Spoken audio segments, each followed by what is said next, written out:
rest assured, Mr. Ullman, that's not going to happen with me. And as far as my wife is concerned, I'm sure she'll be absolutely fascinated when I tell her about it. She's a confirmed ghost story and horror film addict.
Yo, what's going on, everybody? NPC the Game live from Taiwan. It's Tuesday morning, top of the morning.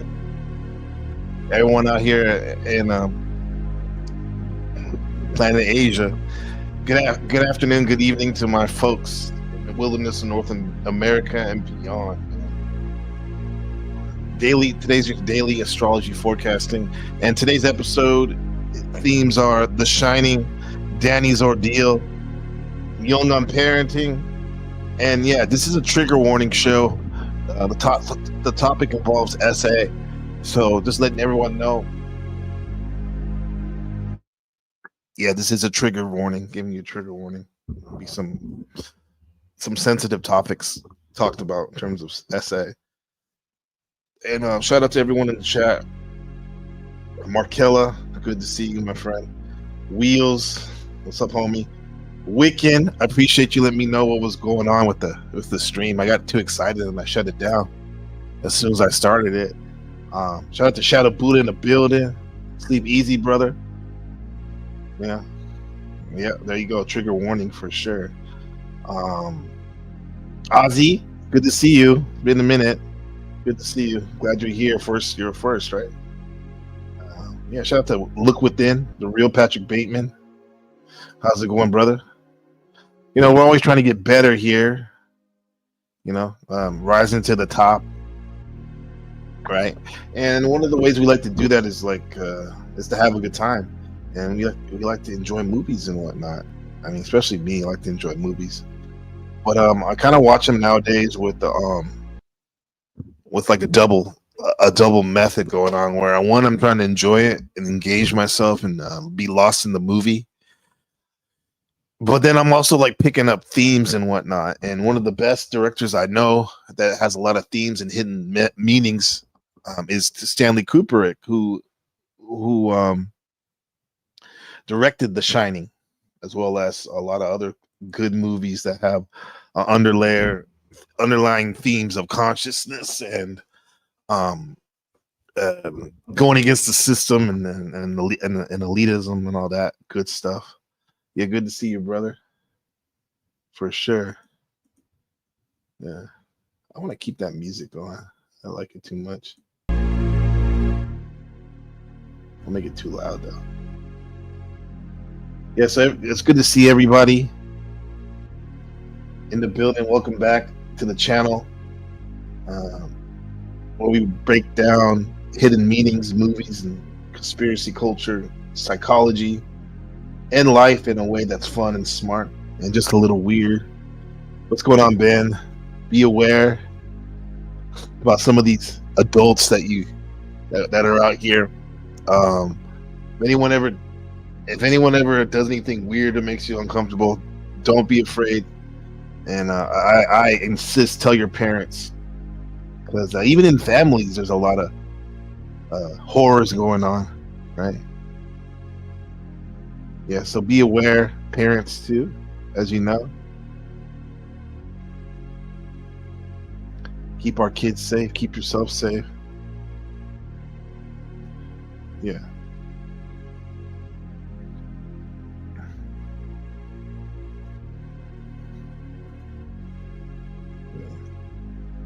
Say something. Say something. Can you hear me? Can you hear me? Yeah. Yeah. Can you hear me? Put a one if you can hear me. Looks like you can hear me. Okay. Hello. One in the chat if you can hear me.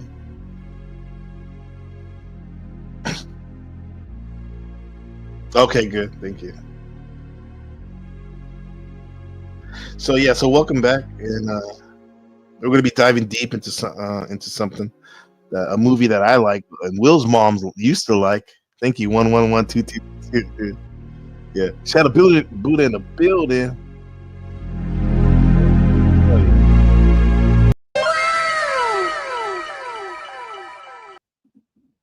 Yeah.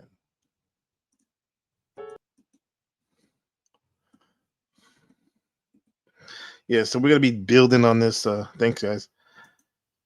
Building on this movie by Stanley Kubrick, and yeah, this movie is pretty creepy, and it has Jack Nicholson wilding out in this haunted hotel, and like fun fact that Jack Nicholson and Ben have the same birthday. Yeah, they've been making those crazy faces. But today, we're not necessarily talking about the haunted twins in the movie or the blood elevators or here's Johnny. We're talking about something that most people miss, and then most people miss the fact that there's a theory out there that Danny was essayed by his father, and and and why Stanley Kubrick might have hidden that in the movie meanings, right? So let's break it down real quick, and then we'll do like an overlay of the movie. Well, fuck it. Let me just do let me show you a little bit about the movie. Shit, I thought I had it up here. Oh yeah, a recap if you haven't seen it. If you haven't seen it, it's a wicked movie. Yeah, yeah, and I think Kubrick's using horror as a shield to talk about these hidden meanings, that these horrors that are in people's families and whatnot. So here's a recap for you guys. Wrapped by snow. Spoiler alert. And a slow descent into madness. Stanley Kubrick's The Shining isn't just a horror film, it's a psychological maze soaked in blood, ghosts, and hidden meanings. Let's unravel the Overlook Hotel's secrets, if you dare. The film opens with Jack Torrance, played by Jack Nicholson, interviewing for a winter caretaker job at the remote Overlook Hotel in the Colorado Rockies. The job seems simple: maintain the place through the long, snowed-in off-season. But during the interview, hotel manager Stuart Ullman shares a chilling backstory. A previous caretaker, Charles Grady, went mad in isolation. He murdered his wife and 2 daughters. And that's what we were. Damn, he looks like my grandpa right there, Adolf, right there, Jack. We were, yeah, that's what we were listening to in the beginning. This interview scene. Then took his own life. But for Jack, this solitude sounds like a dream. He sees it as the perfect escape to work on his novel. Now, here's a small but clever detail. Jack wears a green tie during the interview, subtly echoing the hotel's iconic hedge maze. Kubrick's visual cues start early. Soon, Jack moves in with his Jack behind to freeze to death. The final shot is unsettling. A black and white photo hanging in the hotel's hallway, showing Jack at a 4th of July party in 1921. The same. This is really a photo that was used from a BBC archives, British broadcasting company. From this famous hotel in London, I think. And these, we don't know who these guests are. They're probably rich people from all over the world. And the Jack Nicholson was airbrush photoshopped into this photo right here. I think it was like some famous dancer at the time. Jack, the same face. The caption reads, "Overlook Hotel, July 4th Ball, 1921. Was Jack reincarnated or possessed? Or has he always been the caretaker of the hotel, like Delbert Grady said? Rewatch it, and you'll keep asking. Or is the real horror what lies inside a man slowly going insane? If you like this video, Yeah. Well, yeah. So that was a let me see that. That was a recap of the movie right there.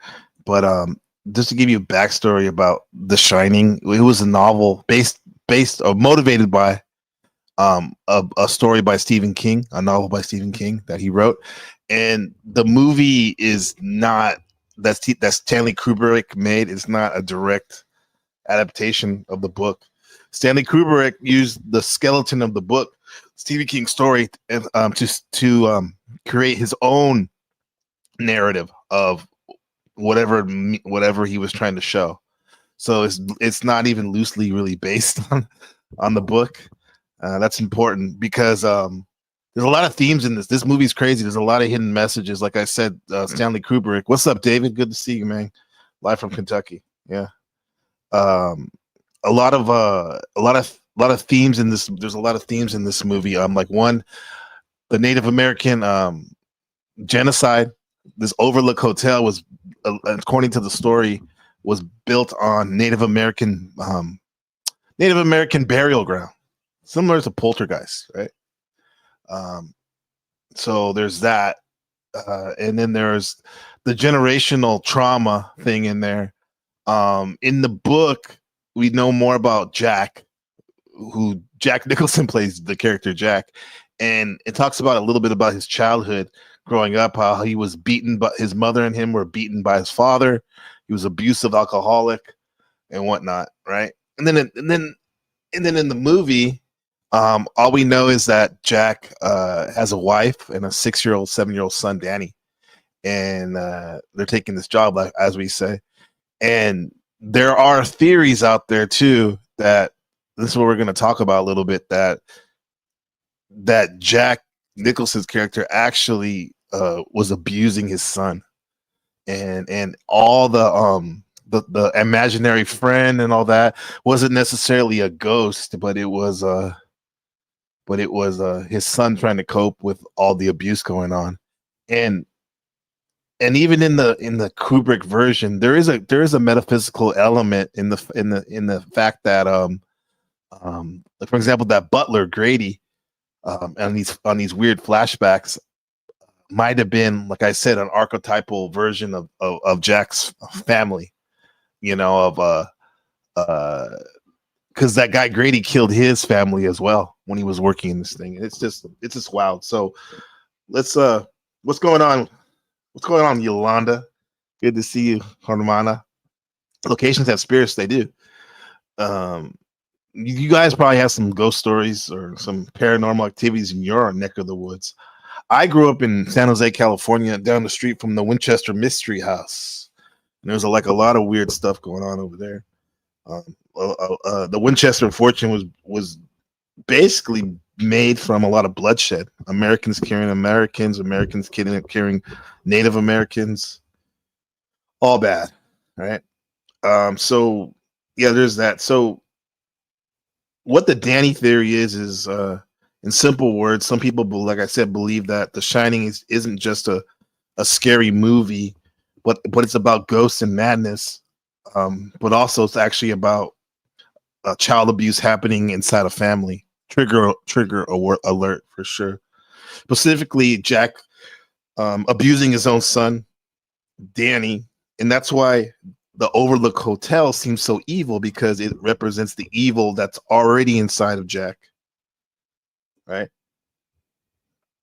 And there's evidence to point that out, and we'll go over that. Like, there's Danny's visions of the scary things before they even get to the hotel.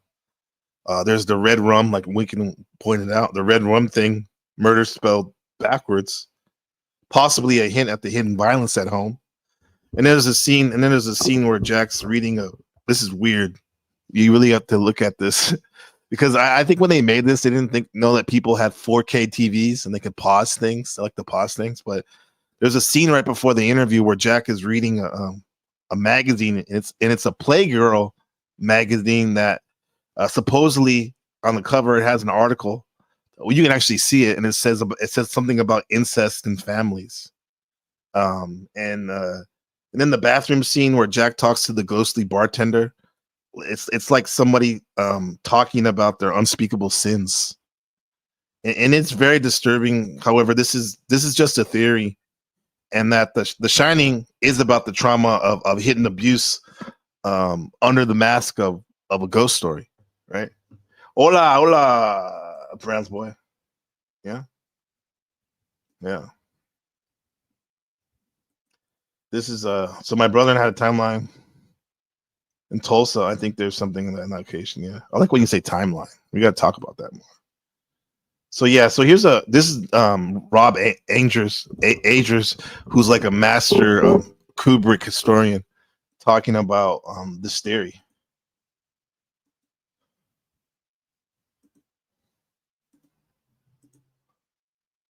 I'm gonna let him cook for a little bit. One of the most frequent questions I've received about The Shining over the years is, what does the guy in the bear costume mean? The popular interpretation is that the scene is a throwback to has a homosexual relationship with one of the hotel's former owners. Now, the first thing to note is that in the film, the guy is dressed in a bear costume instead of a dog costume. Wait, before we put that, welcome to everybody, and like I said, donations are welcome and encouraged for sure.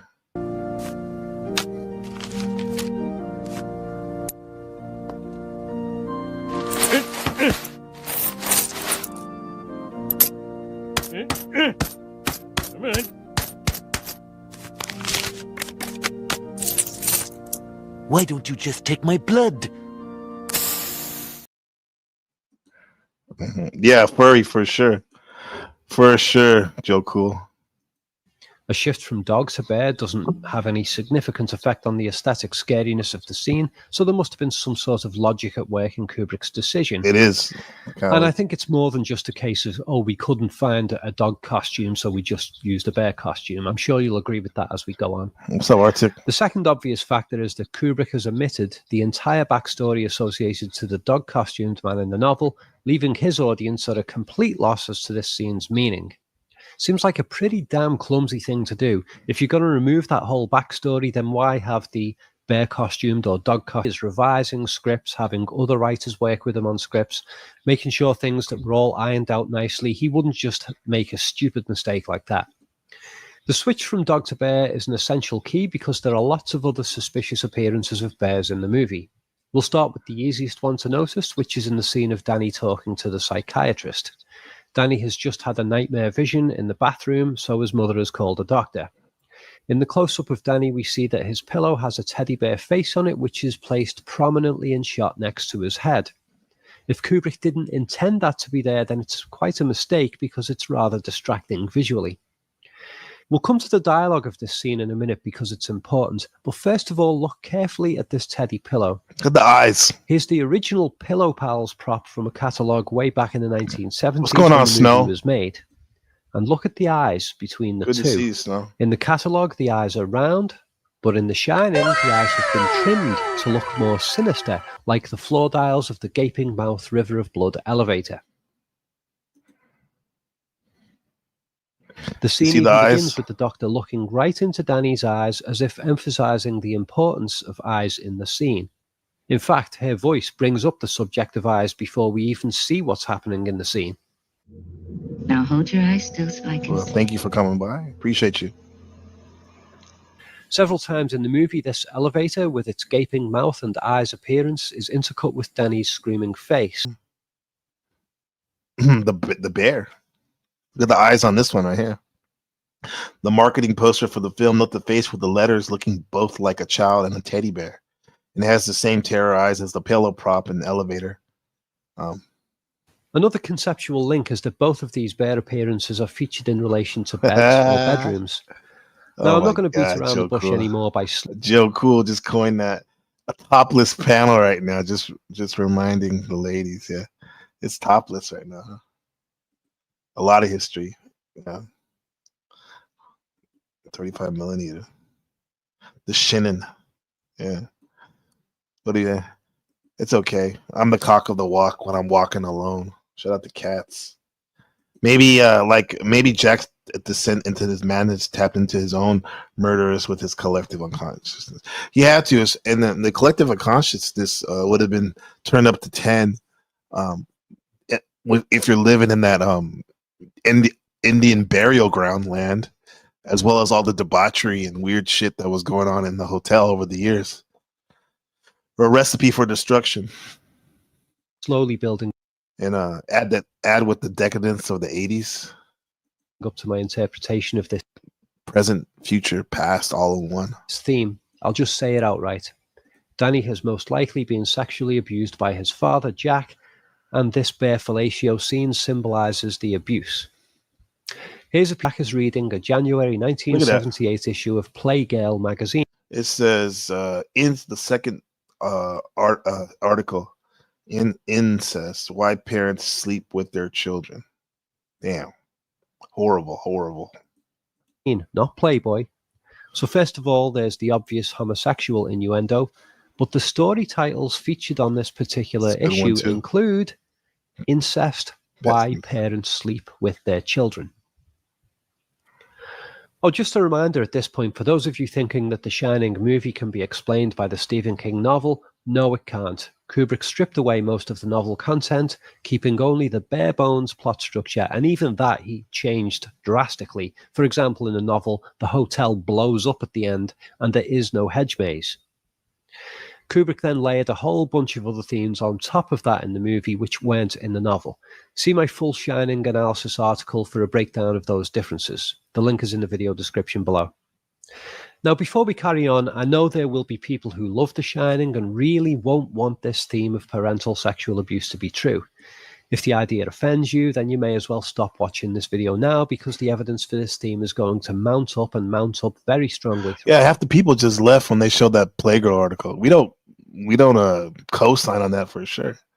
This man, we're picking out these themes that are in there and gonna ask why. What's the reason and what can we learn from that?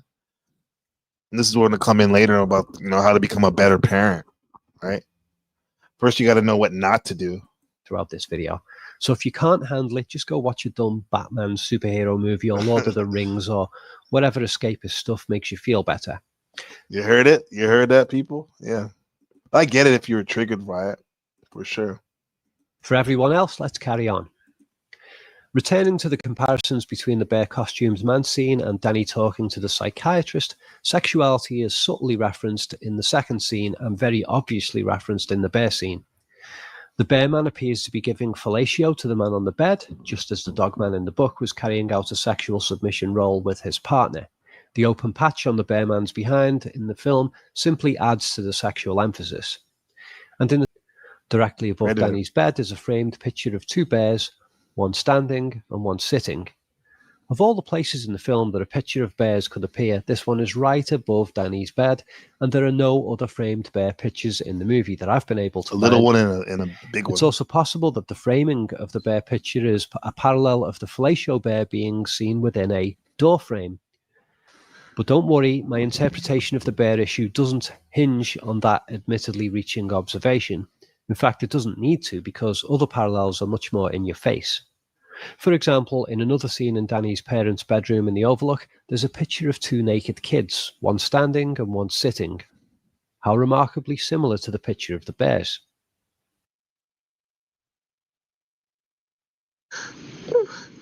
What about those bruises on his neck? I think he did it to himself. Did to himself? Come on, bro.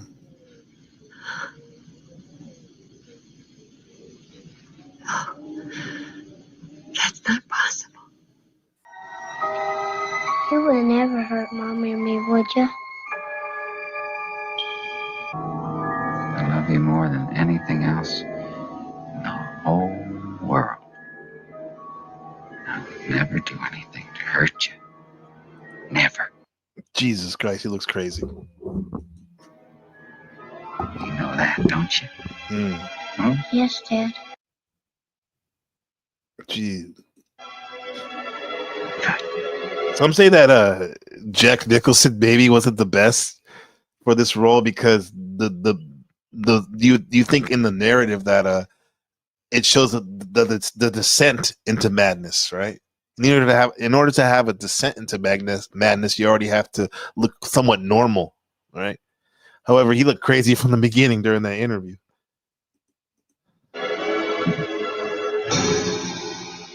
Oh shit! They'll Traumatized get there, Danny then Max. has a nightmare They're about going to show entering that. room 237, and room 237 represents the horror of entering his own apartment and being assaulted by his own father. And that scene ends just as Danny is about to see himself. Thanks, Markella, for that. Yeah, support the channel. So super chats, right? Buy me coffee, all that stuff. Appreciate you, Markella. Kubrick made Look Within. Patrick Bateman, another serial killer. Kubrick made Eyes Wide Shut 2, and then does shortly after. I think he was playing their game to expose them, appeal to them simultaneously. I'm getting too excited. I need to slow down. Saturn and Joke Mercury. Yeah, definitely Look Within. That's them researching this in Kubrick. I came to that too. He was doing double. I mean, he needed the money of the backers, financial backers for this movie to get it done. So he had to do the classic horror film, for example. However, the real movie theme is family trauma and abuse, generational family trauma and abuse, and also elitism too, and which was definitely a theme in Eyes Wide Shut. Him going against the system. A lot of the movies, Doctor Strange, against elitism, with in particularly the military-industrial complex. Yeah, so definitely Kubrick was doing these hidden messages right there. Absolutely, brother. Hush your mouth, she says. Just kidding. Yeah. I gotta go pay attention to the road. Love the topic. Yeah, pay attention. Be safe, okay? Max Extreme. Be safe, beautiful Sherelle Snow. Let's go. With his injuries in a mirror. For example, there are lots of hardcore porn pictures of women on the billboards in the basement. This is while Jack is dreaming. Another thing that censored out, Max. All those hardcore pornography posters in the pantry downstairs. Dreaming about killing his family, as he claims. And being that this is a YouTube video, I can't show you these porn pictures. So if you have a HD copy of the movie, then I suggest you go check it out. But I can show you here that among these porn pictures is a sign with the prominent word choking. Really? Oh, God. Okay.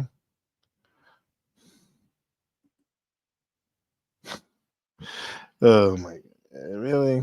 Okay, we'll see. Let's see if it comes back. It'll take a second to come back.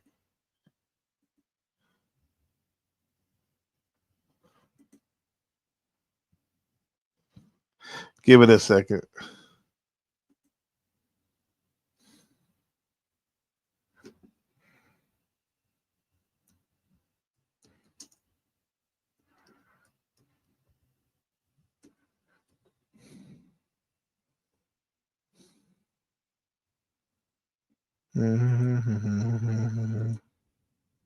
Okay.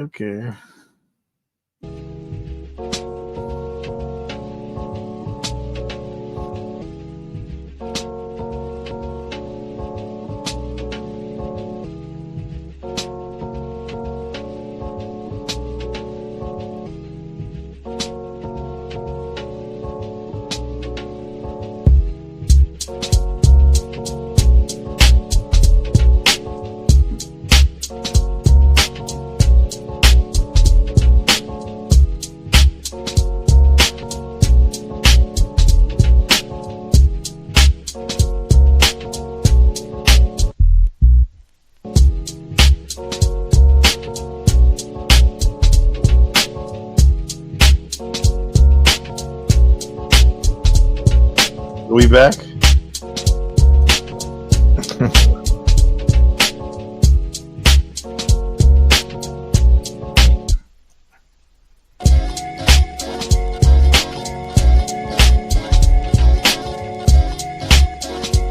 Okay, we back.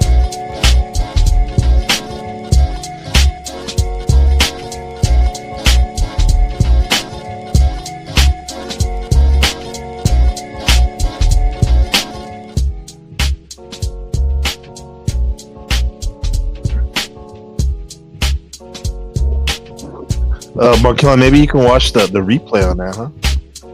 Welcome back, everybody. What do you mean? You said the fair use disclaimer to put before the show. Okay, yeah. That probably was. Max was probably right. I think in terms of it's probably that guy's commentary playing it too much. I guess. I mean, I was using it for educational purposes, but anyway, well, I think we got the gist of it right there. Welcome back, everybody. Thanks for being patient. Yeah, thanks, Wicked, everybody, Markella. So my thing is like, why do you guys think that Kubrick put that in there?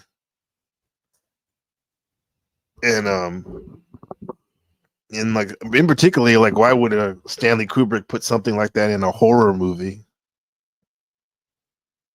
I think it's because Kubrick was obsessed with hidden messages, and this is the same dude who gave us Eyes Wide Shut, as we said earlier, about secret societies and rich people wilding out. Kubrick was always saying, in the rare interviews he would say, people don't want to face the real horror. They just rather be scared of ghosts. You know? The real horror is happening every day in your house. Or if you're lucky and you run a clean ship, your neighbors, you know? Think about all the horrors that are going on around right now in your neighborhood, man. Because the real horror is abuse and trauma and broken families and hidden violence in so-called normal households.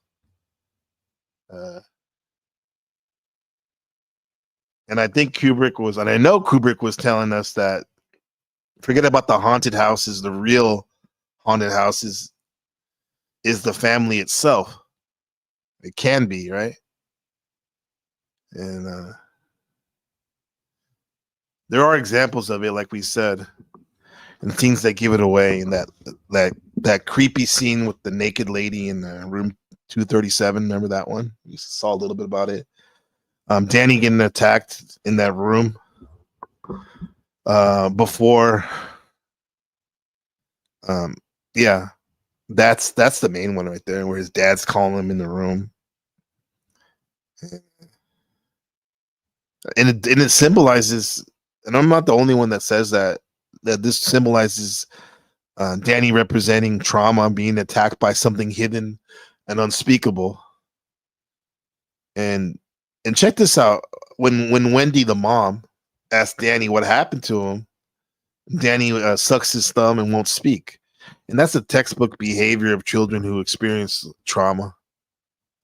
And just like how Danny wanted to change the subject when the doctor was examining him, and she was asking about, does Tony make you do things you don't want to do? And he said, let's not talk about Tony.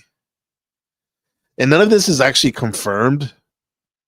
Stanley Kubrick never officially said that's what the movie's about. However, Kubrick was the king of show, don't tell. Yeah. So this could have been his way of telling the real horror without making it obvious, because that's how abuse usually works in real life. It's hidden and covered up. It's just like a ghost, you know. And this is a very uncomfortable subject, because it's like the lowest thing you can do probably is to harm your own children or somebody else's children, and children in general, you know. Maybe that's why we have people who are over sexualized, and is because of this type of stuff that goes on that those people don't even remember. So what do you think Chat, do you think Kubrick hid a story of family trauma under the cover of a horror movie? Or do you think people are reading too much into it? Let me know. Let me know what you think about it. Yeah. Also, what's your favorite conspiracy theory about movies? About a movie, and do you think we should break down Eyes Wide Shut next time, or 2001: Space Odyssey? Those are Kubrick movies too. Yeah. What y'all think? Machine keeps freezing, so I'm behind a little bit. Okay. Yeah. Freezing. Are you experiencing those that bad weather like Markella? I gotta make sure she's okay. You guys are okay. Yeah, we just said you gotta get to bed, brother. It was good to see you, chat. Peace and abundance to all. Yeah, for sure. And we're gonna like segue into the positive, what it means to be thanks, bro. What it means to be a great parent, you know. So we talked about the father. Let's talk about the mother. The mother. According to Jung, what Carl Jung had to say about moms and our relationship with them. Shout out to the moms. Happy Father's Day to the fathers. The mother complex is one of the most significant and potentially impactful complexes described in Jungian psychology. As your primary caregiver and usual first attachment figure, your personal mother has an enormous influence on your psychological development. Your mother complex refers to the network of associations, memories, and emotions that form around the archetypal core of the mother in your psyche. The mother archetype itself has both positive and negative poles. Positive associations may include nurturing, unconditional love and life-giving creative energy, personified in figures like the Virgin Mary. The negative or terrible mother manifests as the devouring, ensnaring, and life-denying aspects of the feminine. Because of this topic near and dear to my heart, that's why I haven't hit the like button on my own channel. I understand. But I definitely had to talk about it and have it on record to make sure. God bless you, Markella, for sure. I had to make sure people know about this stuff. May include nurturing, unconditional love and life-giving creative energy, personified in figures like the Virgin Mary. The negative or terrible mother manifests as the devouring, ensnaring, and life-denying aspects of the feminine, the witch or evil stepmother of fairy tales. Your personal mother complex is shaped by your actual relationship and experiences with your mother or primary maternal figure. If your overall experience was positive, with a good enough balance of nurturing and appropriate frustration, you will develop a appropriate frustration. You got to have some frustration. Healthy self-concept and capacity for relationship. However, significant deficits, negativity, or trauma in your early maternal bond can lead to a wounding of your core sense of self and ability to relate.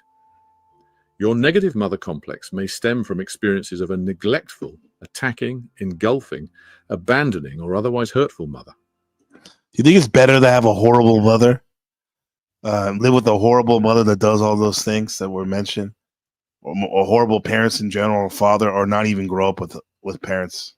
Which one do you think is better? Which one do you think is? Either way, you're probably gonna have some type of trauma. But is it better to have a bad example, everyday example of what a mother is or a father, or is it better not even to have them in your life? You may not have received adequate attunement, soothing, and mirroring, leading to an insecure attachment style and unstable self-image. Feelings of low self-worth, shame, and fears of abandonment or engulfment often result. This wounding shapes your relational template going forward, until and unless you consciously work through it.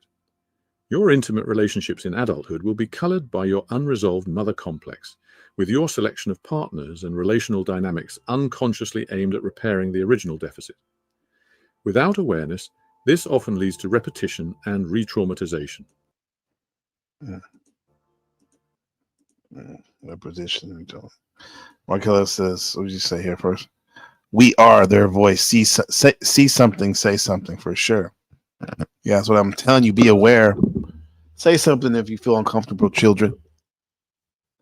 Don't be afraid, even if it's like a teacher or a parent or uncle, aunt, neighbor.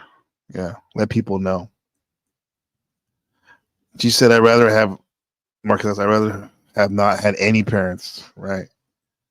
Yeah. Mm-hmm. Yeah.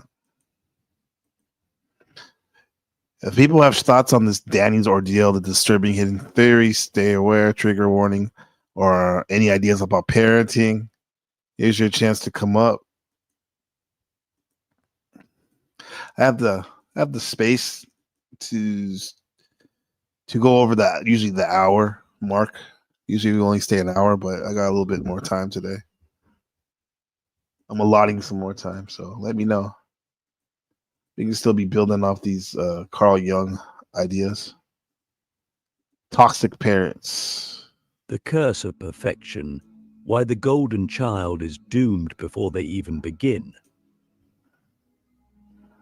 We've all heard it before, the golden child, the one who seems to have it all, the one their parents dote on, who is endlessly praised, who carries the family's hopes, dreams, and pride. On the surface, this child is blessed. But what if I told you they are actually cursed? What if being the golden child is a more insidious kind of suffering, one that leaves scars far deeper than mere neglect? The truth is unsettling. Carl Jung, one of the greatest minds in psychology, warned us about the unconscious burdens we inherit. When the life unfulfilled is sometimes what parents put on their children. Child is what they didn't fulfill in their life. Yeah. Yeah, shout out to, like I said, donations are always welcomed. There'll be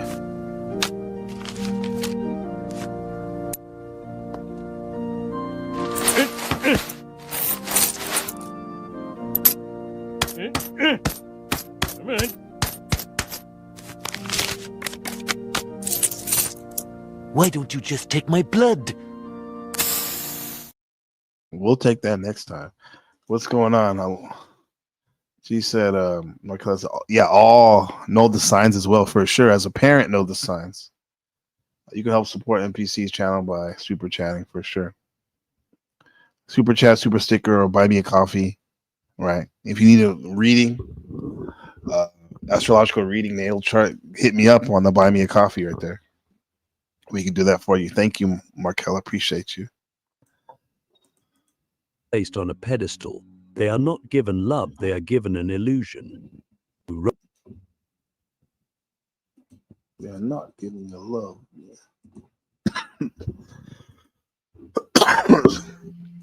Bring this back up. Yeah.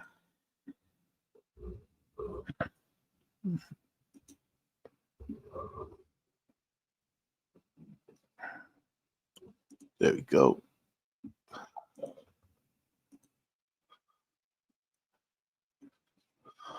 It with something else, obligation, guilt, fear.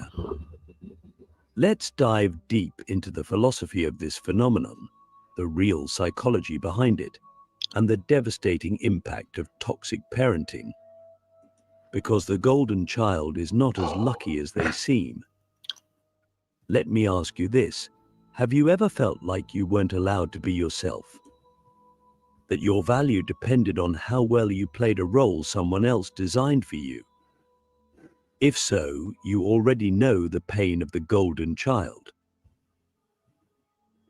A child is born, a blank slate filled with infinite possibilities. But the moment they take their first breath, they inherit something invisible but powerful, their parents' expectations. In a healthy family, these expectations are natural and flexible. The parents guide the child, but they also allow them to grow into whoever they truly are. But in a toxic family, the child isn't a person.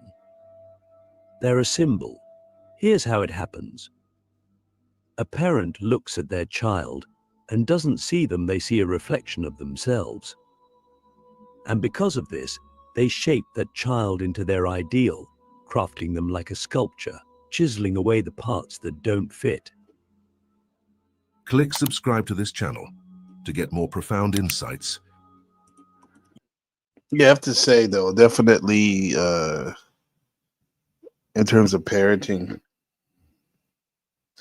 a good parent is someone who faces their own inner shadow first.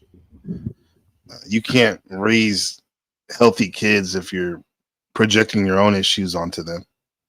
For example, like if a parent who never faced their own trauma might accidentally pass it on to their kids through anger, fear, or control.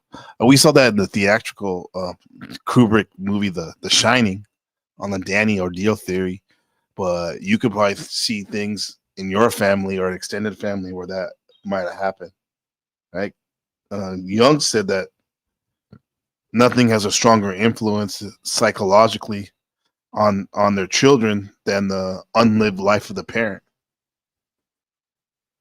You're special. You're different. You're going to make us proud. Sounds harmless, right? Maybe even positive. No, it's a trap. Because You in drop your these channel, words, Markella? an invisible contract is being formed. The child learns that their worth is conditional, that if they don't perform, they lose love. They lose safety. They lose everything. And so, they become the golden child. But what does that really mean?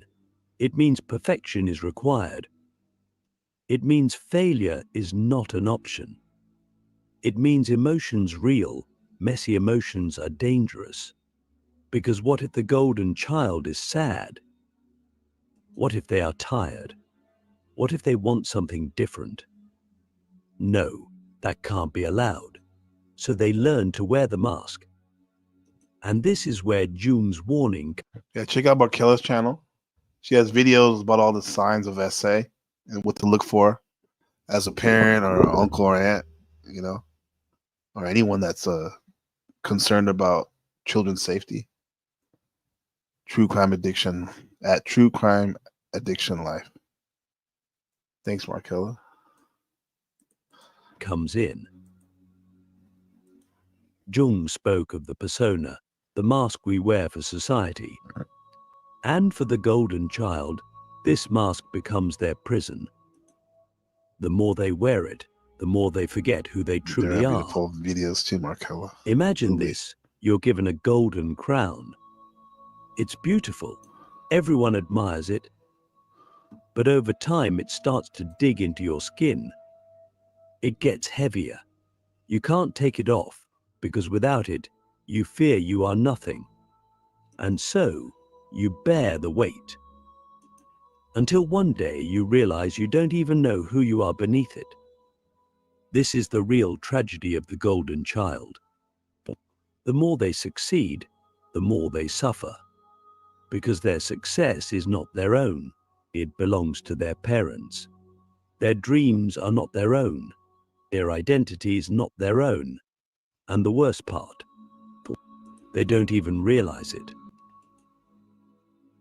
Because the golden child is given everything except the freedom to be themselves. You might be wondering, why do parents do this? Isn't love supposed to be unconditional? Here's the uncomfortable truth. Many parents don't actually love their children. At least not in the way we think of love. They love what the child represents. They love how the child makes them look. They love the validation the child brings. But love, real love doesn't require perfection. Toxic parents do. Jung talked about the shadow, the hidden. Hey, how's it going, Markella? Hey, how are you? How you doing? I'm good. I'm doing all right. Good. That's Doing good. okay. I'm fine. You've had your power off today? No, not today. Not yet. Uh-huh. Knock on wood. Yeah. Um, Yeah, I think your story, your narrative inspired me to look into this, because I already heard of this theory before a while back, years back, about The Shining, and I really enjoy Kubrick's movies and whatnot. And I was like, wow, man. And I mean, you hear stories every day about this happening. I'm like, I actually know people, like yourself, that went through like horrible shit. They shouldn't have to. So that's true. No child should have to go through that. They didn't ask to be brought into this world. And I'm just going to tell everybody, you can never, ever do enough research on any type of child abuse. Never. You know. Yeah. And, if I can be a voice for them, then that's what, I want to do. Everybody should be a voice for the children, everyone. Right. I mean, some of the reasons why people may do this. I mean, it's horrible. There's should be no reason, but obviously in their mind, there's something going on, whether they know it or not. And there's something to be said. I think what Jung was saying about how what the parents repressed in their life or didn't fulfill in their life, they transfer it onto their children.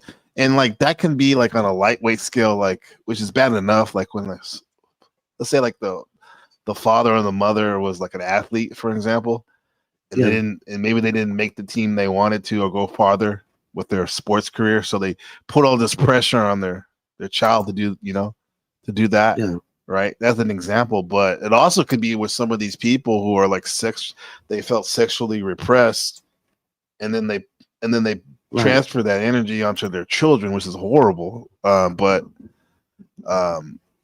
it's people can't control themselves or whatever. Right. I mean, my childhood has taught me how to love my children in a proper way, and yes, I'll agree. It made me an overprotective mother at that. So, but can you really be too overprotective? Normally I would say, yeah, you probably could. However, not when you had a narrative life like you have. Right. I would say no. Right. Yeah. I did what I felt. Better to be overprotected than underprotective, right? Right. Yeah. Right. Yeah. And you don't know what any child has gone through, because we're not with them all the time, other people's kids, we're not with them. So, if you see something or even if you hear something, don't be afraid to say something. Yeah. Tap in with your children too. A lot of parents are busy. They think check their devices. Yeah. It's not make time to tap in with that. Right. And it's not an invasion of privacy to your child to make sure that, they're not being exploited, on the internet or whatever. So don't be afraid. If they get mad, they get mad. What about with younger kids that don't have devices? What are some things that parents could do? Just, know the signs. There's a lot of signs out there, especially with the younger kids. There is. What are some of the signs? Rebellion, bedwetting, withdrawing. There's a lot of signs. Yeah. Where your teenagers tend to hide it a lot better. Yeah. The other kid, like in that movie, as a Danny, little kid. Go ahead. Yeah. No, go ahead. As a little kid, they don't know to lie. Yeah. And they may even start doing things to other children that's being done to them as well. Yeah. That's a big sign too. Yeah. We did a broadcast about Pakistan about how they have this. I don't think it's the mainstream culture, but it's definitely a subculture of how these men they take on these boys, and from outward appearances, it looks like they take them on as mentors to help them Right. with their businesses and whatnot, but they're really using them as sexual objects. Yeah. They followed this one young boy. He was like 13 or 12, and he was being abused by many men. And I didn't think he even got into being a prostitute. And then he ended up abused by the end of the documentary, abusing some younger kids. And that's Yeah. very common. Yeah. You know, when you live a life like that, people tend to continue to live that life, and they even become, like you said, prostitutes. They become bisexual. They become lesbians, homosexuals, or whatever. So yeah, it's very common. Yeah. Yeah, man, it's the lowest of the low people do that stuff, man. Yeah. Do you see that? Do you think that some of these more, I don't know, I guess how they say it, like more liberal, what they call it, influencers are saying, like, kind of trying to normalize some of that behavior with their whole, like, changing the how it's referred to in the psychological literature and stuff, psychiatric literature. What do you think about that? I mean, unless you've been through it yourself, you know, how can they even make that normalized? They can't. There's no way I would ever make it normal. That's not normal. No way. No way. Yeah, we even heard on some of these history channels. You know, we as adults are here to protect the children, and not just the children, also your elderly people as well, because they don't have a voice either. Yeah, the vulnerable people, for sure. For sure. Yeah. Yeah. The forgotten people. Yeah. Right. Yeah. So, but it's something that happens every day. It's sad. Yeah. It's weird too. Like even in Eastern Western cultures too, you hear there were practices of like the Greek philosophers, for example. They would take on like a understudy, a boy, and they would end up basically essaying them. Right. You know, and then also too, then it's not just in the Western mind, but also in the Eastern mind. Some cultures like Japanese society, culture, samurai culture, would do the same thing with their understudies. And a lot of your cultures also take on like younger wives, younger husbands that are like 9, 10, 11, 12 years old. And they see no wrong in it. Yeah, dude. I was just watching a recap of my wife and I were watching. Remember the movie Breakfast at Tiffany's? Yeah. And it got to the point where at the end, where a spoiler alert, where Audrey Hepburn's character, her husband, came looking for her in New York. And do you remember that part? And he was an older gentleman, and he ended up telling George Papar that he married her when she was 14 in Texas, and he was like in his 30s. And then she ran away to New York. So it's like, damn, bro, not even that long ago. That was considered like normal and whatnot, kind of. Yeah. I don't see how that can be normal. No, not at all. I mean, you know, the people that sees them together and them acting as a couple, you know, there's things running through their head like, what the hell, you know, what's going on here? Your grandpa? Yeah. What do you think about these it's one thing when is it any difference when they're younger like that, like under 18, or if a woman is like 20 years old and the man is like 40, do you think? As long as they're an adult, you know, to me, age doesn't matter as long as they're an adult. Yeah. And they treat, their spouses, like they should be treated. Yeah. But a lot of men will marry a younger woman just to have a trophy wife. Mm-hmm. Yeah. So. Yeah. That also too, some of them think too, some of the talking points is like they don't have as much history with other people. Right. So that I guess they can like mold them in their way they more like feel like it. Yeah. Wicken, I just saw your comment. Thank you. Mm-hmm. Yeah. Yeah, check out Markella's channel for. So, but I'll just warn you now. Trigger warning on my channel. Mm-hmm. Yeah. So. Yeah. Yeah, because you keep it real, man. You're showing the horrors and whatnot. Here's some. So this is some of the stuff that, in a roundabout way, I think Jung was getting to too. The hidden repressed part of your psyche. Repressed part of our psyche. And in toxic parents, this shadow is filled with fear, regret, and insecurity. Maybe they failed in life. Maybe they were never loved themselves. Maybe they feel like they don't matter. And so, they take all of that unresolved pain and they pass it down. Do you see that, Markella? Yeah. Yeah. Huh? Yeah.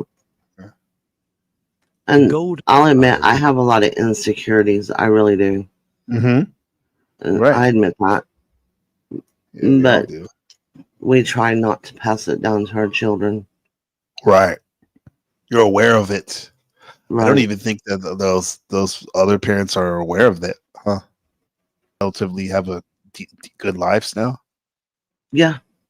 I would say my kids have had a good. Back to this. Yeah, anybody's more than welcome, you, Dusty, or anyone else, to come up if you want to add to some of this. We're talking about the parenting and whatnot, and this is like we're watching a video on Jung's perspective on parenting. We're talking about toxic parents. Becomes the parent. The golden child syndrome. Any of you guys had the golden child syndrome? Redemption story. You will be better than me. You will not make my mistakes, but you will prove that I was a good parent. And so, the cycle continues. But let me ask you, if your worth is based on pleasing others, are you really living? Or are you just surviving? I don't know. At some point, the golden child will crack. Maybe it happens when they grow up and realize they have no idea who they are. Maybe it happens when they pursue a career they never wanted, marry someone they don't love, live a life that feels hollow. Maybe it's kind of like me, man. Like I never even thought about working in a grocery store for most of my early adult life. But I remember my grandmother and my mom always used to say that, yeah, it's a good job. It's a good union job. And I was like, yeah, as a young adult, we still have to do that individual, regretful or whatnot. They wake up one day and feel empty. Not doing your potential. Because they were never allowed to be real. Yeah, I feel like that. And that's when the pain really sets in. Some golden children rebel. Yeah, and it wasn't like my parents were like mean with it. Like, you have to do this and stuff. It was just like they were cool with it. And I didn't really push myself and say like, hey, I want more in life, you know? Yeah. Yeah. Because part of me is kind of ambitious. They run. They break free and try to discover themselves. But that comes at a cost, the loss of their parents' love. And for some, that's too much to bear. Others stay. They keep the mask on. They become what their parents wanted, and deep down, they resent it. Yeah. But they stay anyway, because leaving means facing the unknown. Right, right. And then there's a third group, the ones who turn into their parents. They repeat the cycle. They find their own golden child, and they do it all over again.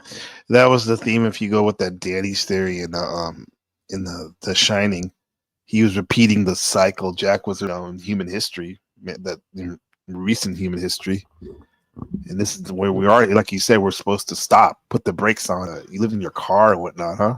When you were very young. At the age of 15, when being homeless was a lot better than living at home. Yeah. So yeah, that's pretty. Dude, the home life must have been horrible living in your car, because that's very vulnerable in itself, huh? Right. Yeah. And I don't speak to my parents to this day. So. Yeah.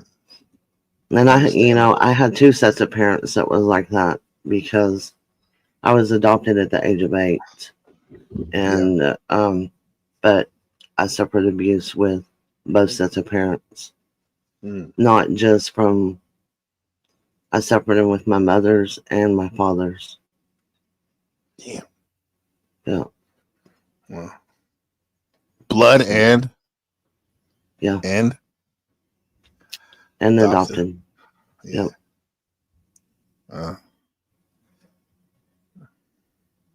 My adopted mother is deceased.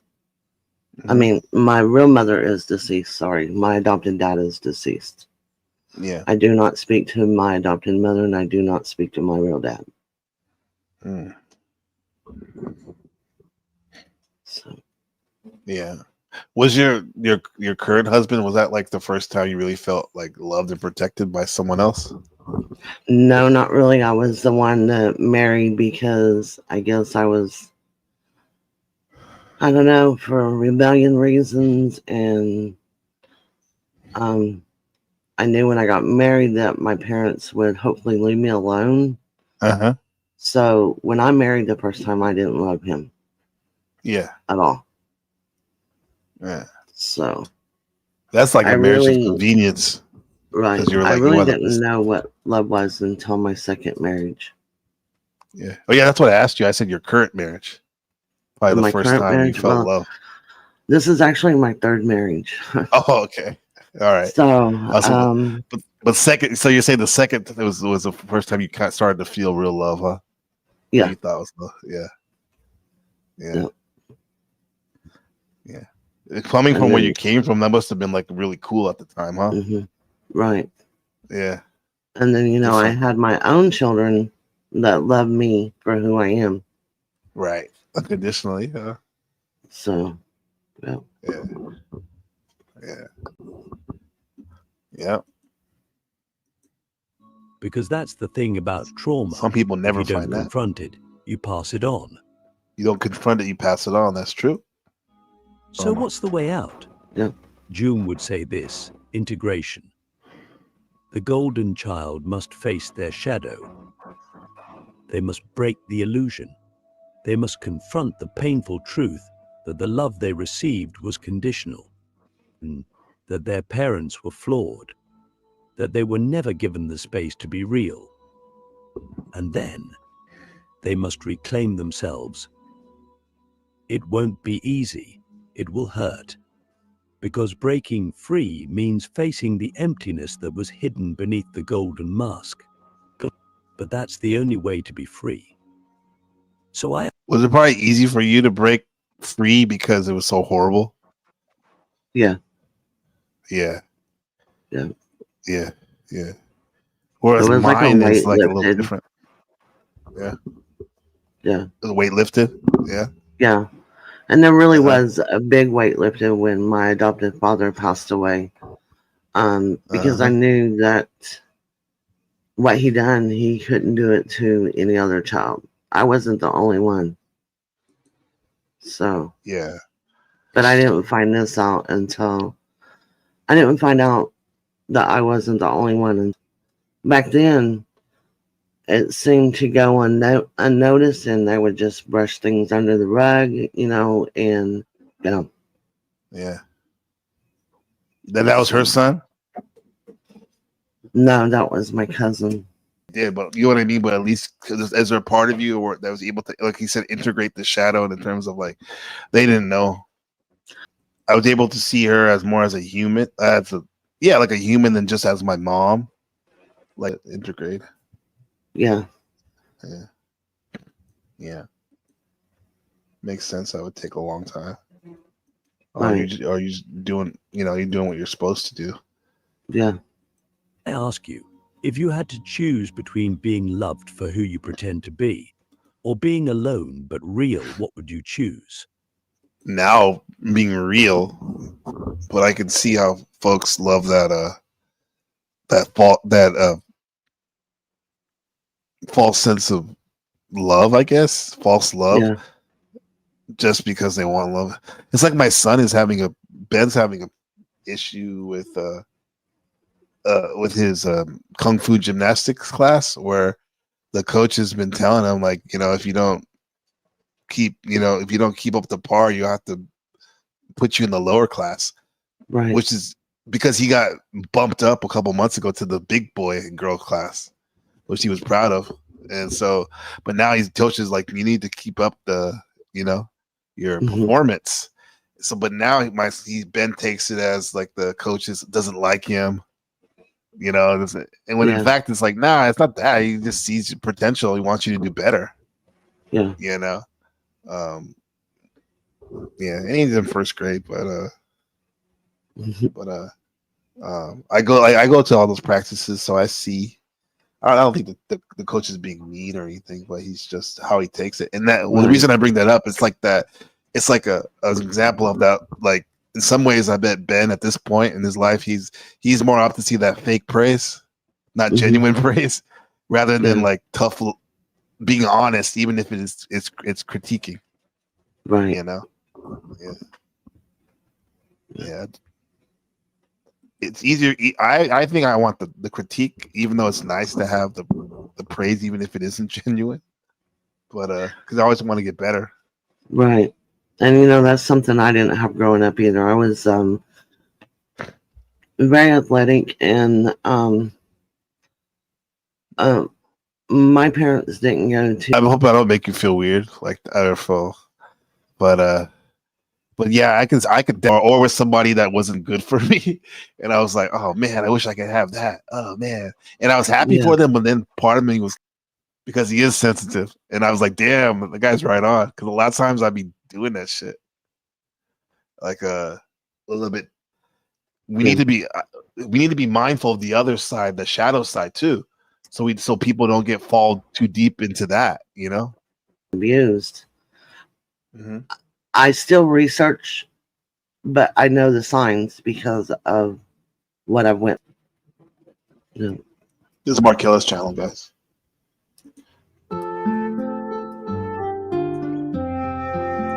Go tell on a mountain.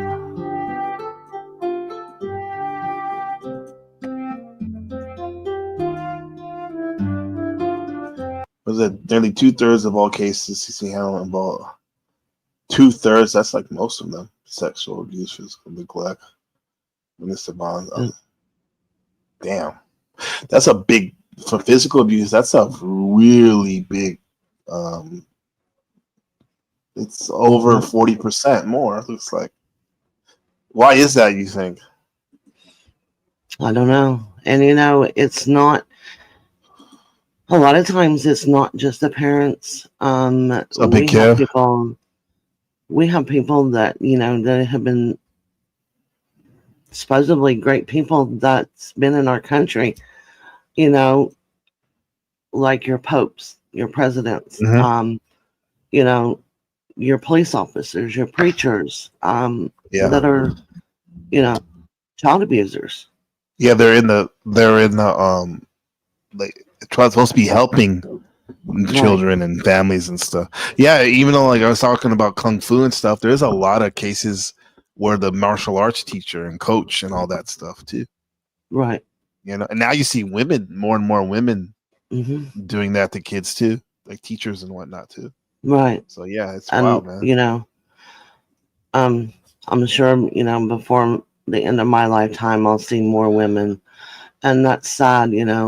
It's sad either way, but a lot of it goes unseen. Yeah, because that was one less thing you didn't necessarily had to have on your radar, even though we still had it on your radar. You know what I mean, Markella? like Right. the women, you know what I mean? But now it's like it's all these people, man. Markella's channel. Yeah, something's on Markella's right here. Let's say the youngest children or most vulnerable children in the first year of their life. 15%? Yeah. Of all the victims, one of them. Yeah, that is the diabolical when you hear people doing that to any kid, let alone like a baby. Yeah. Yeah.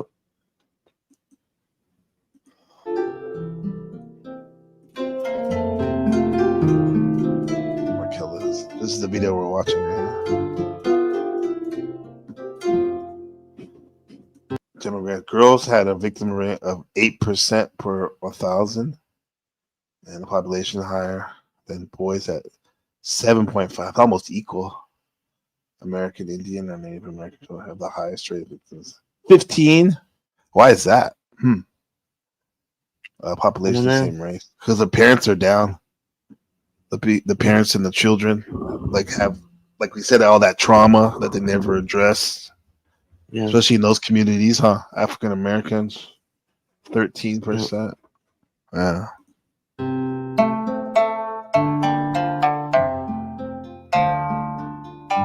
Deadly. Estimated 1,800 children died from abuse and neglect in the United States. Boys have a higher rate at 3.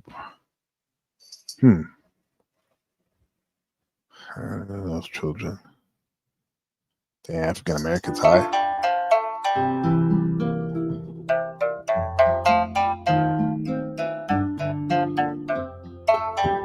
Neglect is the most yeah.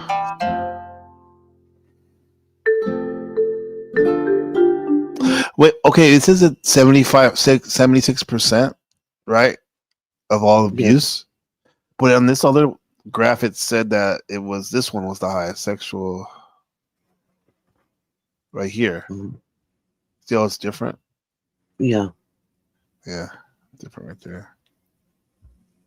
No way. You have to understand some of these are different years too. That's it. Okay.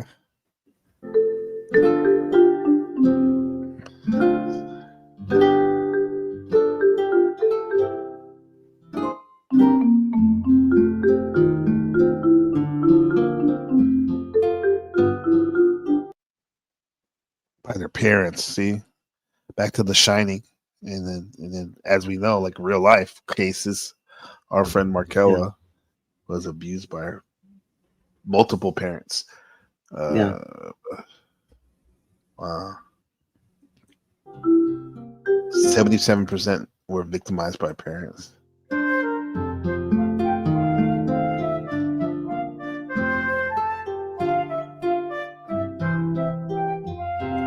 Damn, 77. It's because they're around them the most. Yeah.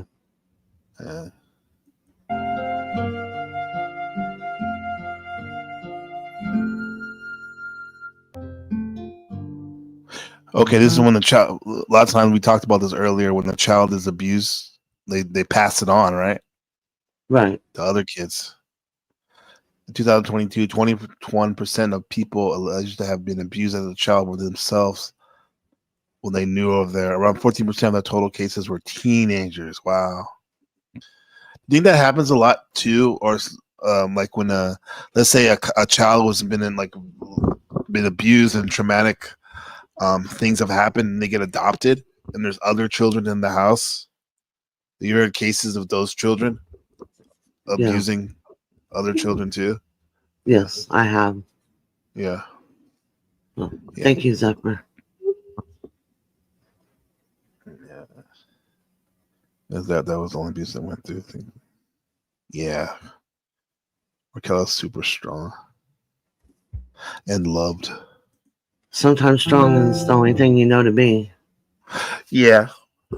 Yeah, but then my wife reminded me of this, like how maybe I've done this too, working on it, but like her family, because she's known as the strong one. Mm-hmm. People think just because you're strong and take a lot that you don't need to be loved and people check in on you too. Right. Right. Right. That's where we got to speak up too. We're our best advocates, right? Right.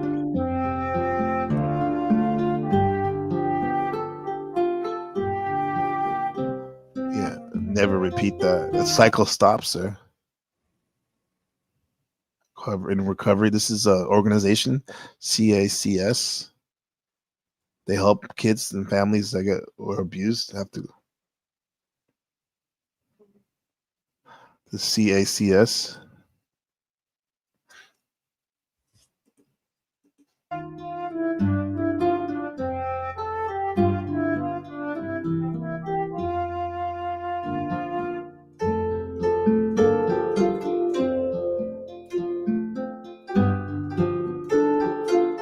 Oh, that's the exploited children missing in okay, I see. Yeah. What's CACS, that organization? Hold on, let me. I'm gonna say CACS serve more than 380,000 kids each year, helping them to recover. Children's Advocacy Center for Coronary. That's not right. Oh, here we go. I got it. Children's Advocate. You have it right here. Children's Advocacy Centers. Okay. Yeah. Well, no, that's good. Yeah. Yeah. Yeah.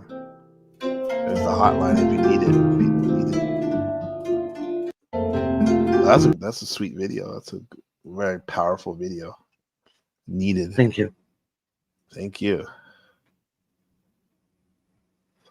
Right. Yeah.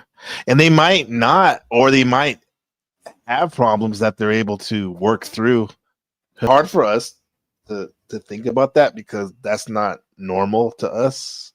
But there are people who they do it so they can abuse.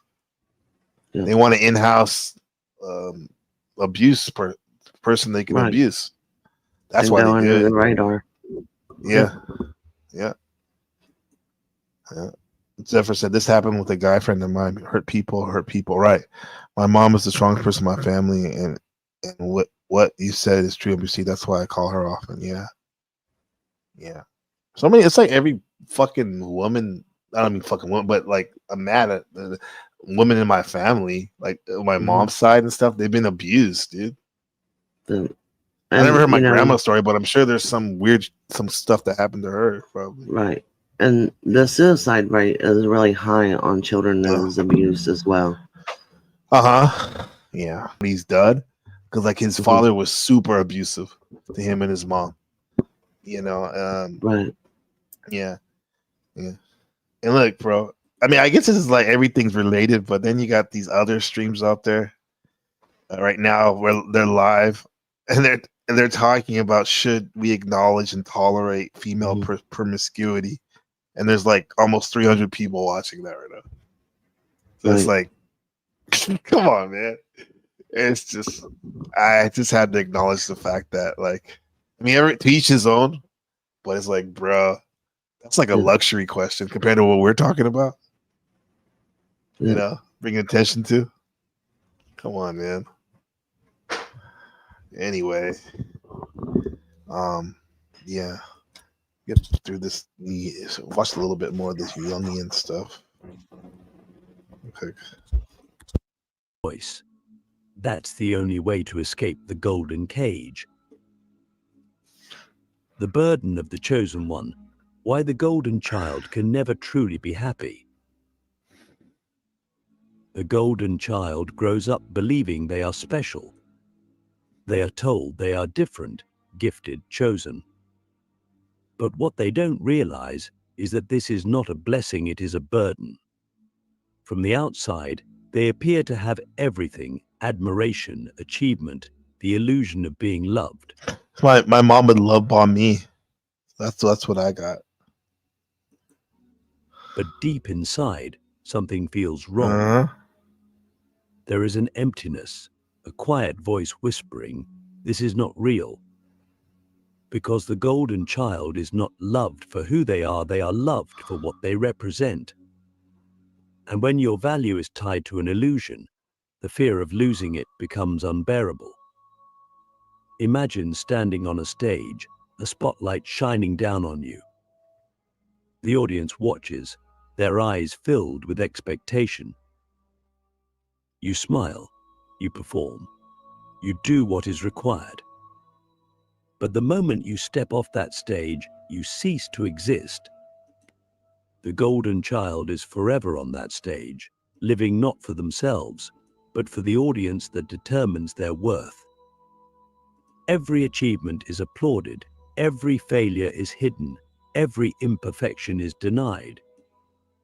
They do not own their life, it is borrowed, dictated by those who need them to be perfect. And what happens when they grow up and can no longer maintain the performance? What happens when exhaustion sets in, when the mask begins to crack, when they realize that their identity has been sculpted by someone else's hands? Yeah, then you're at a loss because you don't even know who your identity is. Yeah. I remember we did this thing, talk about it sometimes, the sweater thing, where we was in this private internet group where we talked about our personalities and we would journal and then figure out like our personality traits, right? In this private forum.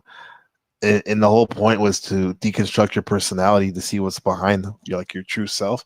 But it came to a point where I was like, I don't even know what my personality is to deconstruct, because it was almost like I was always trying to like be cool with everybody, so much so that I didn't even really form my own personality. You know? Yeah. Oh yeah, top of the hour. So let me just remind people this real quick.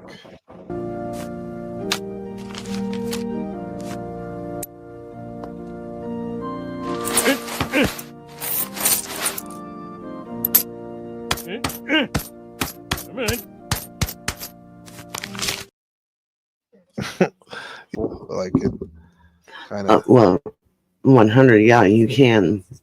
Yeah. I believe good parents protect their children. Yeah, you know. me as well. Yeah, you can have that. That's a cool thing I was seeing about being a grandparent, is the fact that you can put your 2 cents in here and there. It's a process too, right? It's not like we're still going through it. Yeah, but and if my story just people. helps one person, I'm happy that I helped that one person. Because some people may not have nobody to talk to, and if anybody here needs to talk, I have an open door. Yeah, just hit me up. Yeah, and don't take that lightly. It's not like she doesn't do that. You know what I mean? That's something that's a gift, guys. I'm saying, if you really need to talk to somebody, that Markel is here. Yeah, and thank you, Zach. I don't know whether to shake your hand or kiss it or bow or what. I feel like breakdancing. Okay. Oh man. Let's get on with this thing right here. There are only a few possible outcomes. Some golden children break under the pressure. They become paralyzed by indecision, unable to trust themselves because they were never allowed to develop their own desires. Without external validation, they feel lost, empty, worthless. Others become... Maybe that's, dude, this is like therapy for me, Marcella, too, because maybe that's like when Ben, he wants those praise, those the prayer, the praising, right? So when he doesn't get it, he thinks automatically he's lost, and that means a bad thing. When in fact it's okay. It's okay. You don't need the prayers. I was watching a biography about Walt Disney, and his employees were saying that he rarely gave prayer. So when he just said like, "Okay, you're on the right track," that was praise. Yeah. And as people, we have to recognize these little subtle cues sometimes. So a lot of times, the way things are that we see it isn't actually the way it is. How we see people, they're actually doing positive things. It's just not in the way we want to see it ourselves. Yeah. You know what I'm saying? And being there and supporting him, is a good thing as well. What's that? You know, being there and supporting him is a Right. good thing as well. Even, you know, even if he's doing something bad, you're still supporting him. You know? Exactly. Yeah. Just got to be there. Be more present. Yeah. Yeah. Yeah. Become addicted to Like give him. Yeah. I need to lay off the praise a little bit more in a sense. perfection. They chase I'm achievements, all over the place, promotions, Marco. wealth, status, never stopping, never resting, because slowing down means confronting the void inside. And then there are those who collapse entirely, falling into depression, anxiety, even self-destruction, because when you build your entire life around an illusion, the truth becomes unbearable. That's true. Like those folks that like they had a great, they had a great upbringing. Their parents loved them so much. Why are they crashing out? Yeah. Maybe that's because when they stopped getting the praise and the support, they couldn't handle it. Whereas someone like that's been through stuff like you, wasn't the ideal background, actually seem to have it together pretty good. Um, It's been a struggle. I can say that. Yeah, because would you say you didn't have to really rely on the praises because you didn't get? Sounds like you didn't get too many when you were younger. I was a type of student. I hated missing school because I hated staying at home. But let's ask a deeper question. Why do parents create golden children in the first place? Jung's theory of the shadow gives us an answer. The shadow is the hidden, repressed part of the psyche, the parts of ourselves we deny, reject, and refuse to acknowledge. Parents who create golden children do so because they are haunted by their own shadows. Perhaps they were unloved, unrecognized, unfulfilled. Perhaps they were never given permission to be themselves, so now they live through their child, molding them into the ideal version of who they wish they had been. Damn. That goes along with the astrology on the chart. I'll bring it back to the chart where this one placement of Saturn, which means where you have like restriction and delayed gratification. I have it in I have that in the house of Leo, which is children, art, and playfulness. Right. So, Right. and when you read into that, interpret that and what it means in your life, that could be someone who didn't feel like as a child they got to be themselves and got to be playful and whatnot. And even though like I could have done those things for whatever reason, I didn't feel like that. I have to admit, I never felt like I was an artist when I was younger. I never felt like, I don't know. So it makes sense that like this video is talking to me like why I would prop my son up as a quote unquote golden child at times. It's because like I feel like I didn't get those things, so I'm like putting it on him now, and what that might be, how that might be affecting him and causing him to feel certain ways. So Right. yeah. I keep stopping it because I'm like, fuck, man, this is really interesting for me. Hopefully other people are getting stuff out of it too. Arctic Wolf says, I've had the personality of a wolf. Well, you're Arctic Timberwolf. I'm very wolfish. If y'all know anything about them, you know what I mean. Zeph said, do I need to dominate you to get your respect? ATW. And shout out to Nick. What's up? Good to see you, Nick White. The golden child is not a person to them. They are a second chance, but they are the redemption of all that was lost. And so the golden child is burdened with an impossible task to fix what cannot be fixed, to heal wounds that are not theirs to heal, to live a life that is not their own. But here's the cruel paradox. No matter how perfect they are, it will never be enough. Because the parent's emptiness is not something the child can fill. We have to fill that. I have to fill that myself. Right? That's only fair. Pixel T says, mi hermana, it stops at me. I recognize that as an 8-year-old child to stop the dysfunctionality of my family and not to continue the toxic cycle. That's impressive. At 8 years old, huh? Yep. That's impressive, man. You one of those indigo humans. No matter how golden I was, it was never enough. You feel it? So we got a golden child here. Yeah. I am enough. You are. Yeah. As like they say, non-duality, you are. You are. You the way you are, you're already basically enlightened. It's just a matter of how you see it. You know. Right. Yeah. And another quote that I really like, and that's "Still I rise." Mm-hmm. Yeah. Still I rise. Yes. Yeah. Yeah. Yeah. That's actually one of my favorite lines from a Tupac song. It's his song called "Still I Rise," where he was talking about all the trauma he grew up, like all the abuse as a child, and then manifested into being a delinquent criminal as an adult, as a young adult, into all the crazy stuff he went to. But he always would say at the end of each verse, "Still I rise." And a lot of his music, even though he had that Gemini dualistic way of seeing things and expressing himself, I have to admit, I think the positive of him outshines the negative. And shout out to Tupac. Today's his birthday. For you guys in Wilderness, North America, June 15th. June 16th, excuse me. Shout out to Tupac. That's, for a lot of us, that was our Black Jesus and stuff. No disrespect to Jesus or whatnot, but he showed a lot of us that were lost. There's some hope. There's some hope. Yeah. Yeah. Yeah. Let's go with it. Let's hit it. The love they seek is not something the child can provide.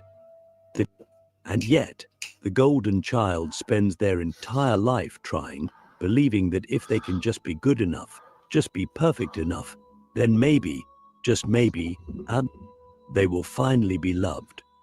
But love based on performance is not love, it is control. And the moment the golden child fails to meet expectations, the love disappears. The warmth turns cold. The praise turns to silence. The child, once cherished, now feels invisible. And they realize the painful truth: they were never loved for who they are. They were loved for what they could do. And if they stop performing, they stop existing in their parents' eyes. What does this do to a person? It creates a deep existential wound. What's up, Leopard? The golden child never learns how to love themselves because their self-worth is entirely external. They cannot rest because rest feels like failure. They cannot be vulnerable because vulnerability is weakness. They cannot make mistakes because mistakes mean rejection. They become perfectionists, overachievers, people pleasers. They learn to suppress their emotions, to wear the mask even when it suffocates them, to push through exhaustion even when their soul is begging them to stop. Because deep down, they believe that if they ever stop being perfect, they will cease to be worthy of love. But let's ask a terrifying question. If your entire identity is built on external approval, then who are you when no one is watching? Because that's a good point, huh? So you got to have that inner resilient or inner strength and confidence, I guess, in your own ability. Yeah. And growing up not knowing what love was, I had to learn what love was. Mm-hmm. And that's hard. Yeah. And usually, loving yourself first, right? Right, and how that's does that still work? hard. That's still hard. Yeah. When you go all your childhood without it, you don't know what love really is. You don't. Yeah. The love from my husband is totally different than a love from a parent. Right. Yeah. What do you think the number one difference is between that love for a spouse?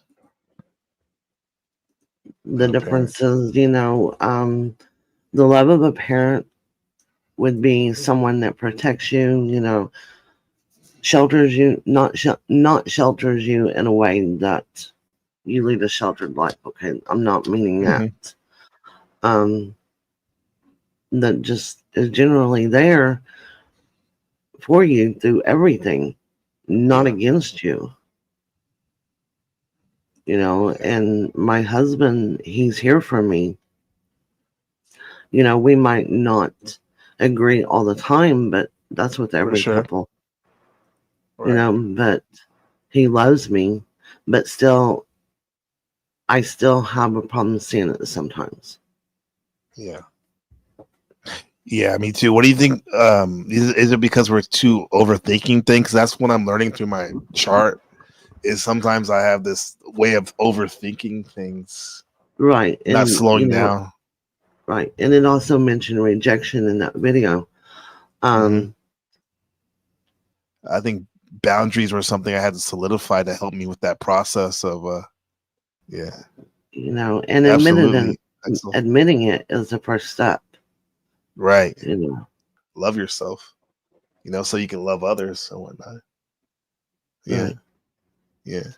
Flow ahead. We don't pee in the shallow end of the pool. We're diving deep right now, huh? Right. Yeah. And you know, like I said earlier, this is really a hard topic for me to hit that live button and go live about. It really is. Yeah. Because sometimes I let my emotions go, and that's when it becomes hard. Yeah. Well, I'm glad you're able to take a step here with me and the fam. Well, thank you for. And this is like, and like I said, I love that Shining movie, but then I'm like, oh wow, there's a bridge there about a real topic we should talk. A first world problem, a luxury problem. However, nevertheless, it's still a problem too that people need to work through. That is the reality the golden child must face. They have been so conditioned to perform that they do not know who they are beneath the mask. And when they finally step away from the expectations, when they try to live for themselves, they feel an overwhelming emptiness. Who am I? What do I want? What do I even like? These questions haunt them because they were never given the freedom to answer them. I feel that. I feel you on that one, Jung. Some golden children try to escape by severing ties with their parents.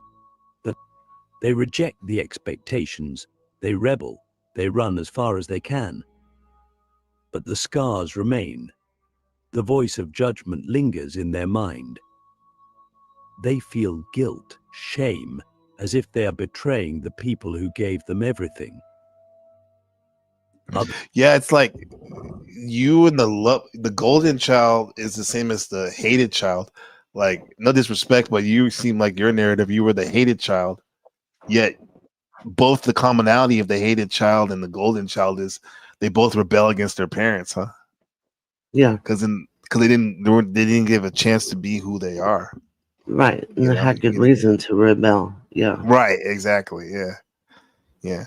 It's like it's like, to me, it's like, if I could use a metaphor, it's like your story and your triumph through it, working through it. It's like a hood story, you know, whereas like the golden child syndrome is more of like a suburban story, ordeal, you know, it like, so, but the point of the matter, the fact is they're both ordeals that we have to slow down, or you keep those traumas with you and pass them on, which we don't want to do, you know. Right. And that's something that, you know, I didn't want to pass on to my children, was the trauma. I mean, they're aware of my trauma. I have never hid that from them. But as far as passing it down, I didn't want them to have that. Right. Yeah. That's a gift you're giving them. But it stopped with you. Marathon Cam with a comment: sins of the father, sins of my father. Yes. Yeah. Zeph says, I've been stepping into my venom. Seema, it's been a powerful tool for transformation. Yeah. Jung may be pseudo, but his teachings make perfect sense to me. Hey, man, and this over here at NPC the Game's the greatest psychologist of all time. I guess until I become one officially. stay trapped, choosing the comfort of the illusion over the terror of the unknown. They continue to perform, to succeed, to maintain the role they were assigned, because breaking free means facing the terrifying reality that they were never truly loved. And then there is the most tragedy they were assigned, because breaking free means facing the terrifying reality that they were never truly loved. And then there is the most tragic path of all. The golden child becomes the parent. They do to their children what was done to them. They project their own wounds, their own unfulfilled dreams onto the next generation. They demand perfection.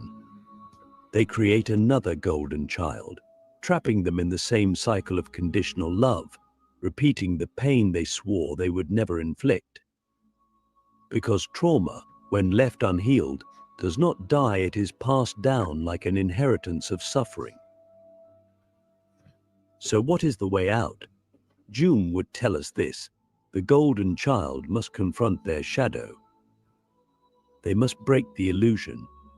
They must face the painful truth that the love they received was never unconditional, that their worth is not defined by their achievements, I'll be right their back, you identity pussy. is not something given to them by others, it is something they must discover for themselves. And this process is not easy. It requires unlearning a lifetime of conditioning.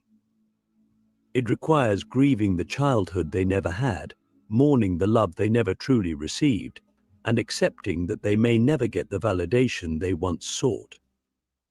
But in doing so, they gain something far more valuable: freedom. Freedom to fail. Freedom to rest. Freedom to exist as they are, without the weight of expectation crushing them. And most importantly, the freedom to finally answer the question they were never allowed to ask: who am I if I am not the golden child?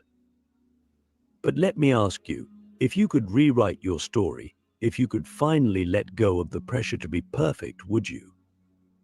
Or has the mask become too familiar, too safe, too comfortable?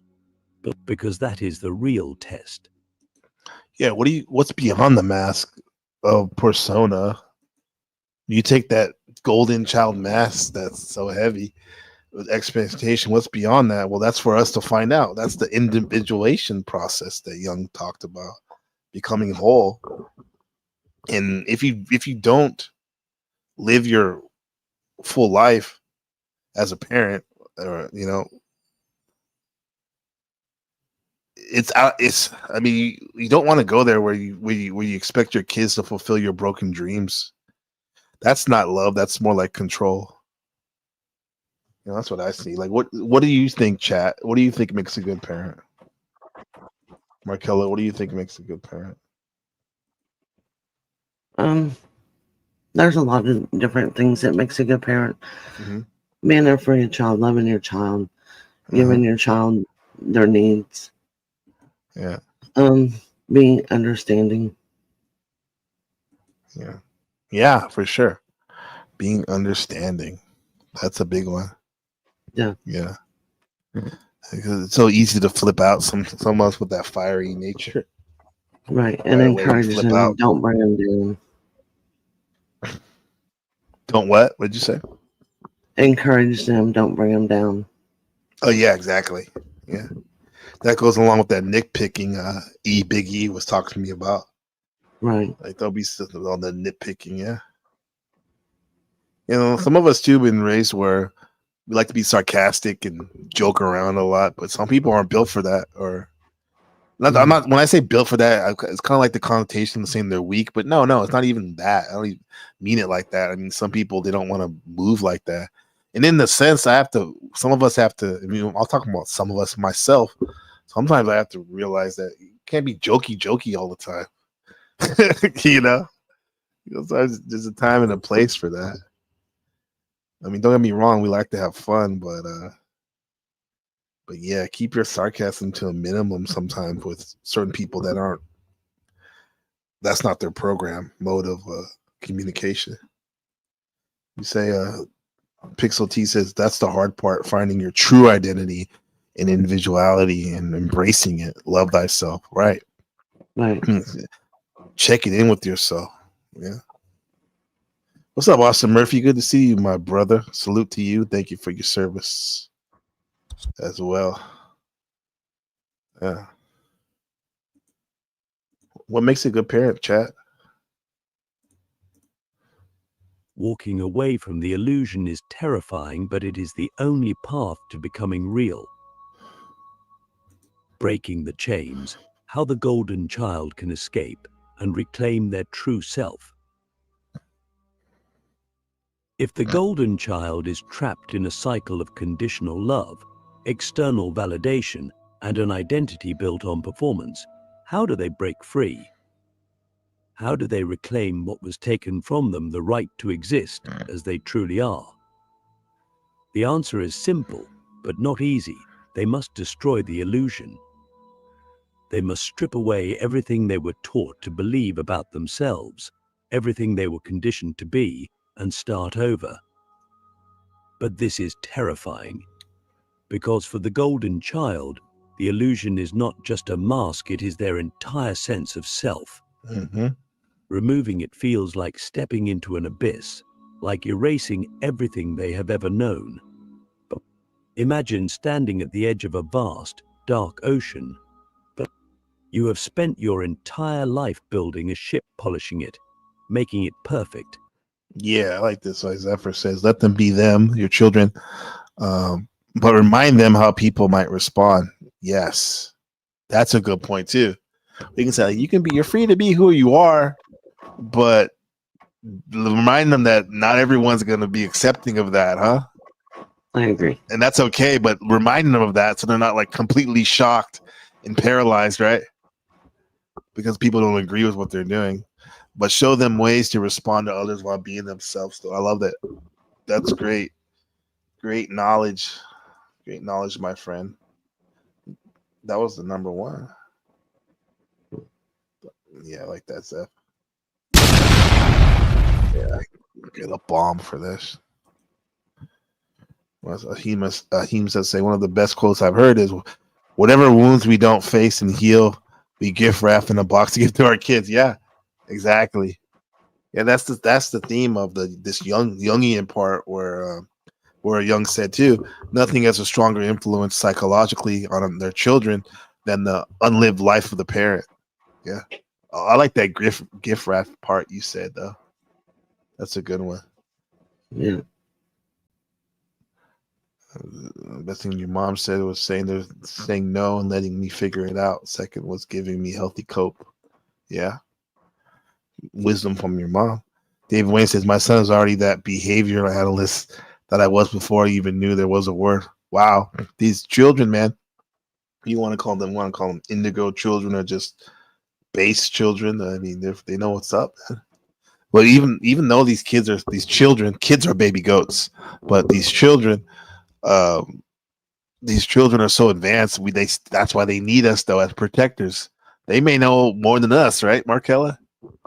Right, yeah, but nowadays they need but nowadays, but they need someone to look out on these world, right? It's like a alien from another planet comes to our world, our Earth here, and they may have this high powered knowledge and superpowers. However, they still need a guide in this crazy human world, right? Right. And this is like where the parents step in, right? Tread lightly, but protect them. Pixel T says safety, love, and support, effective communication, healthy boundaries, guidance, and support. Absolutely.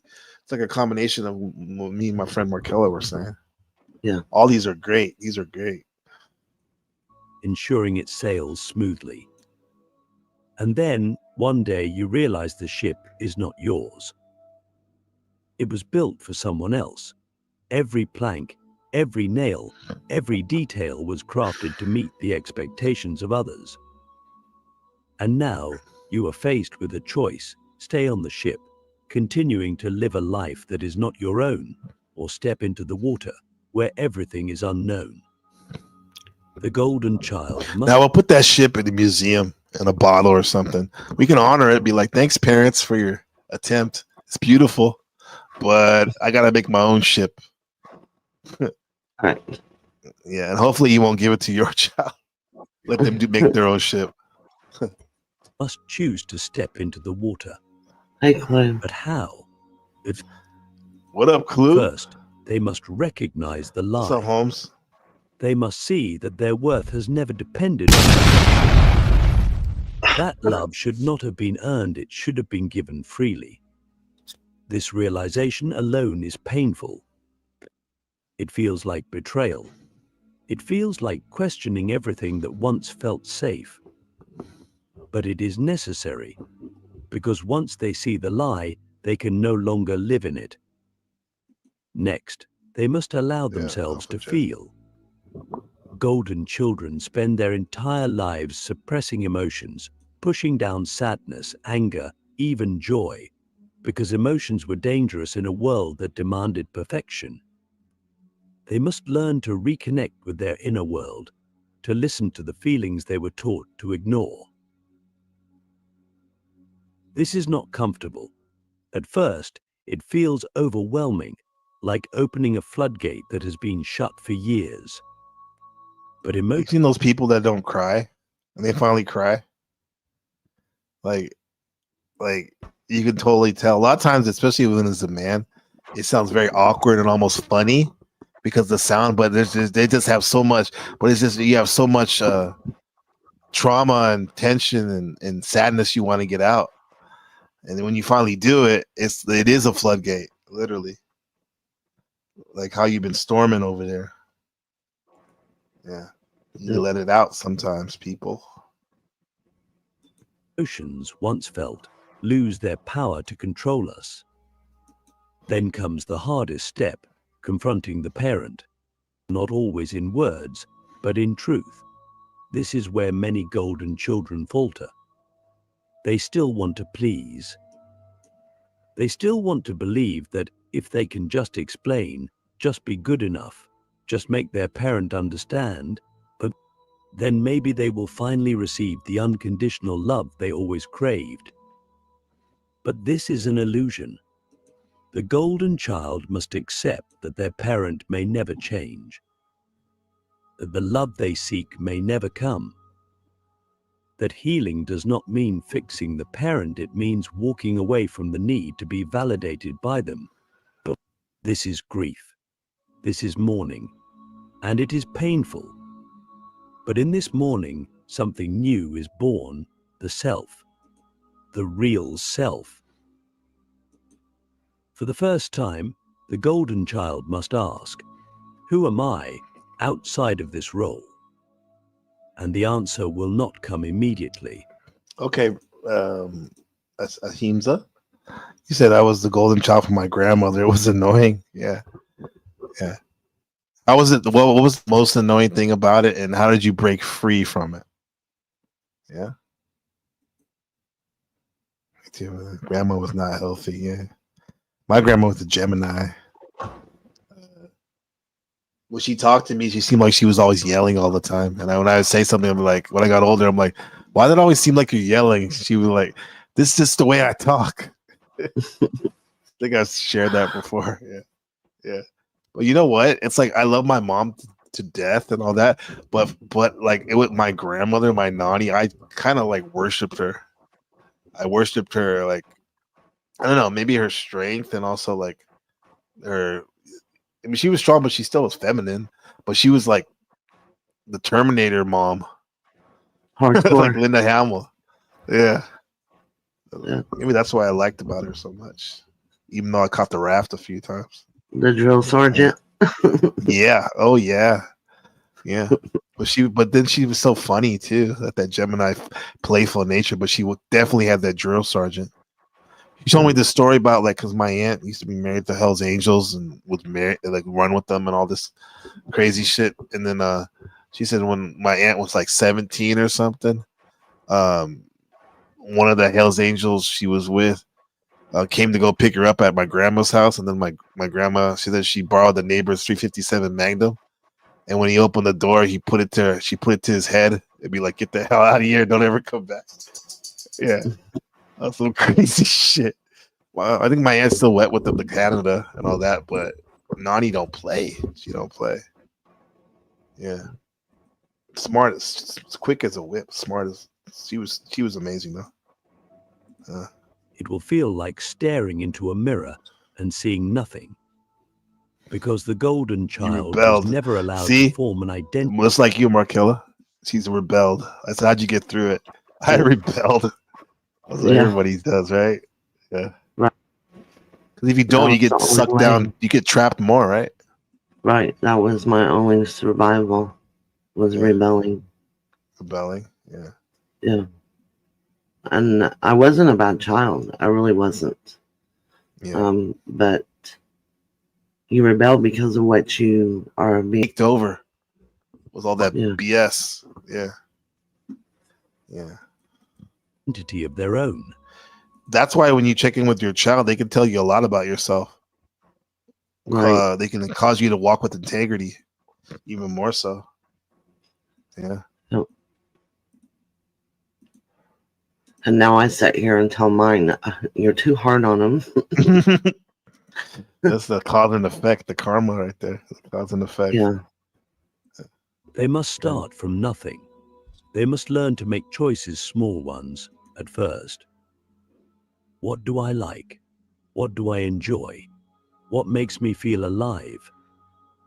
These questions seem simple, but for the golden child, they are foreign. They are terrifying. Because for the first time, there is no script, no role to play, no expectations to meet, but just existence. And then, slowly, something incredible happens. They begin to feel, not perform, not impress, not succeed, but simply be. Looks like you, Markella, They in the laugh mirror not right there. because they are supposed to, but because something is genuinely funny. They rest not because they earned it, but because they are allowed to. They fail not because they are worthless, but because failure is a part of being human. They reclaim their humanity. And this is where true healing begins. But there is one final test. The golden child must decide what to do with the past. But some will choose to cut ties with the parent, to walk away completely. Others will choose to remain, but with boundaries, refusing to be controlled. Yeah, I think that's the safe way to do it. If you're able to do it like that, right? Right. If the parent's not like totally toxic. There is no right or wrong choice. Only one rule: the golden child Or must grandparent. never again sacrifice themselves for the approval of another. They must never again shrink, suppress, or shape themselves to fit an image that is not their own. And once they do this, something unexpected happens. They realize they were never truly alone. Because beyond the illusion, beyond the expectations, beyond the mask, there were always people who loved them, people who saw them. Friends, mentors, even strangers who Like those teachers you were talking about, some of them. recognize their true self, even when they could not. And in this realization, they find something they never thought possible: freedom. So now, let me ask you, if you could let go of the need to be perfect, to be admired, to be chosen, who would you become? Because that, my friend, is the only question that truly matters. Yeah, I guess so. Being let it go. I'm a golden child. My way through youth to survive. It makes sense. Yeah. Yeah. As ever said, I thought I wrote a poem, but I copied it. Happiness and slavery. She said that was beautifully true. I was like, wow. Happiness and slavery. Yeah. I love Cancer. It feels so much now. So deep, strong. Took a while to see that. My dad is Cancer. Yeah. Yeah, they feel very deeply. Yeah. My mom was the Cancer.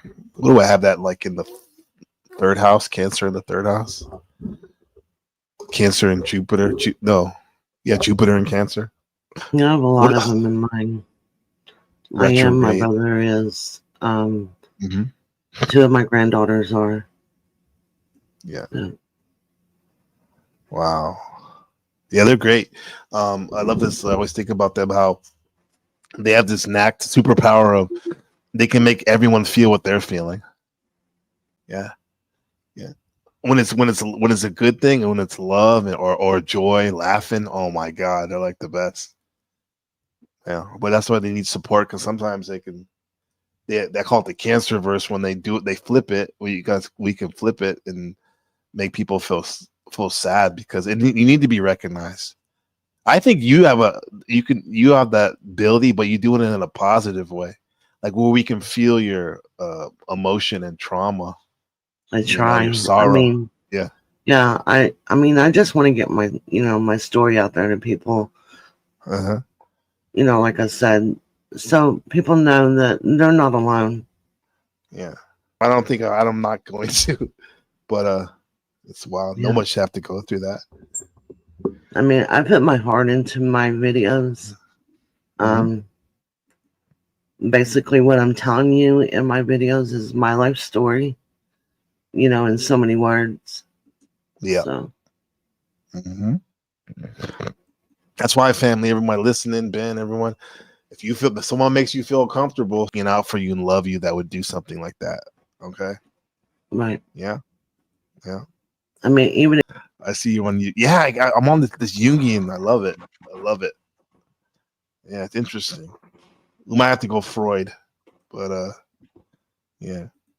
Yeah, Marathon Kid still has it. He's still YouTubing. He's on that Diddy. It's on. He has Diddy's number. Pause, in the sense that he's on that trial. Yeah. Yeah. When did they start doing them in AI? It'll eat you up alive. Yeah. It will eat you up alive. Yeah. Yes. That is facts. Yeah. No, yeah, but yeah, Marathon Kev, that's interesting that AI watch it like that than just the audio, huh? Like some computer voice talking and whatnot. But yeah, guys, Clue, you're funny. Don't be mad, Special Olympics, Kev. Like that. Yeah. Don't be mad, guys. Right. Yeah, that's what I'm trying to do this every half hour. But yeah, so you're good with that.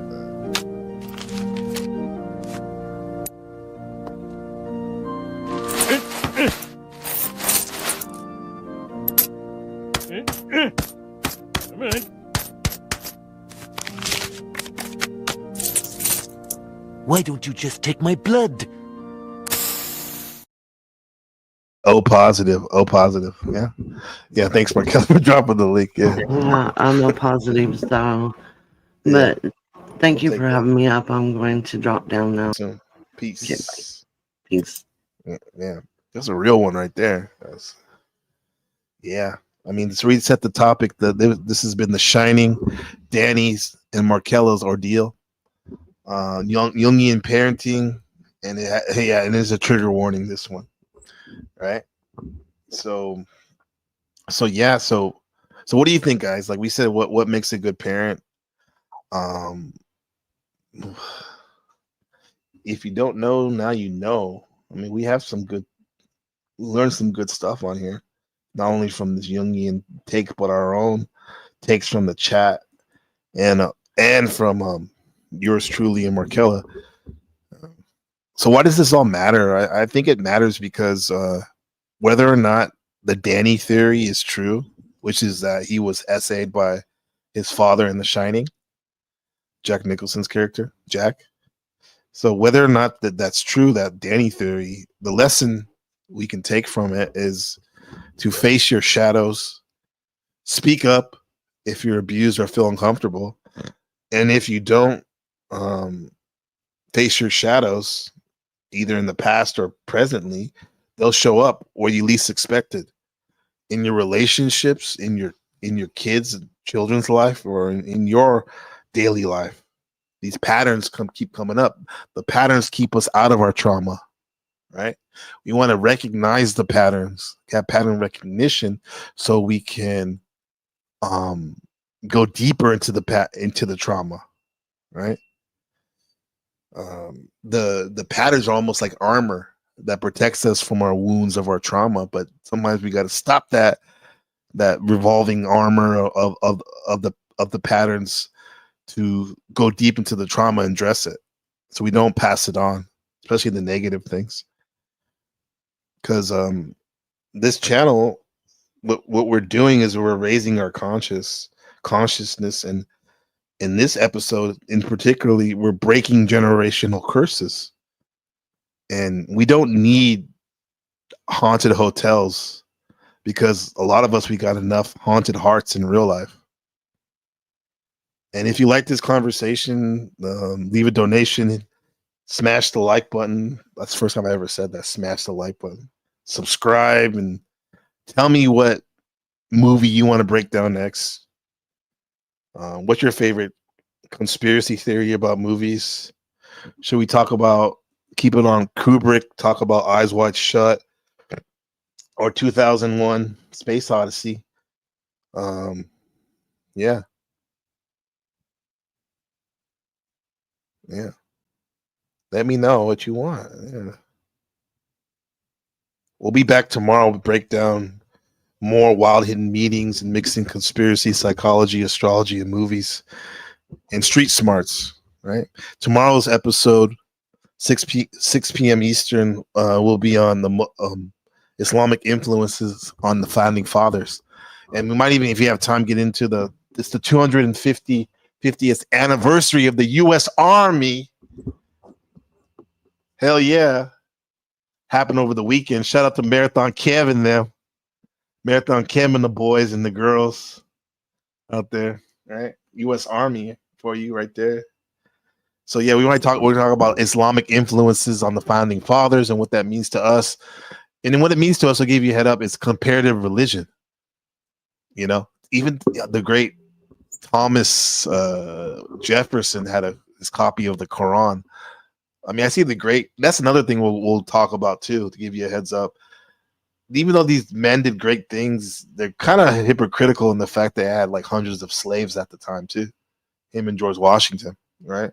But we'll talk about that and see what it means to us, as well as getting to some stories from Islamic slaves, African American slaves, and talk about some of their biographies and what it means to us, right? But yeah, this has been epic. Appreciate you. This has been a really good movie discussion right here. Yeah. Catch me if you can. You want that one, huh?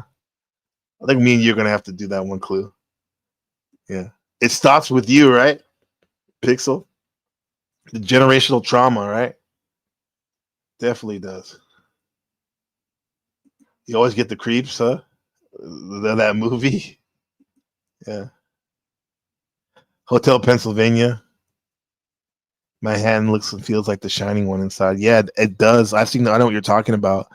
The Wayward Hotel and the Shinnin and the Shining was in Colorado. I'm a legend like Danny Maldonado, Colorado. Let's go back and listen. I really want to hear your story. You're really strong. Yeah. Yeah, some of that might have been, well, not Markello's, but before that, some of the Shining stuff might have got cut off a little bit from copyright, but we're here. Thanks to Wiccan for letting me know that the first live I did earlier, 6-minute live, 6-second live, I shut it off on accident. We started up again, but hit that light. Hit that light. Oh shit. Oh, thank you. Thank you, Harmona. Good night, Ben. Sleep well. The angels, mijo, my son. I love it. Thank you so much. Too kind. Very generous. Mi hermana Yolanda. That rhymes. Mi hermana Yolanda. Thank you all. Your love has broken the curse and freed my soul. I'll never have to kill again. Really? I love it. Yeah. Thanks, Yolanda. Appreciate you. Very generous. And Markello, thank you for sharing your beautiful, tragic, moving, transformative story. We all matter regardless of what anyone says about you. We all do. Right? And it stops here. So peace, love, and no more red rum over here. NPC the game. We'll see you tomorrow. Be good to each other. Okay? Love you guys. Love you, man.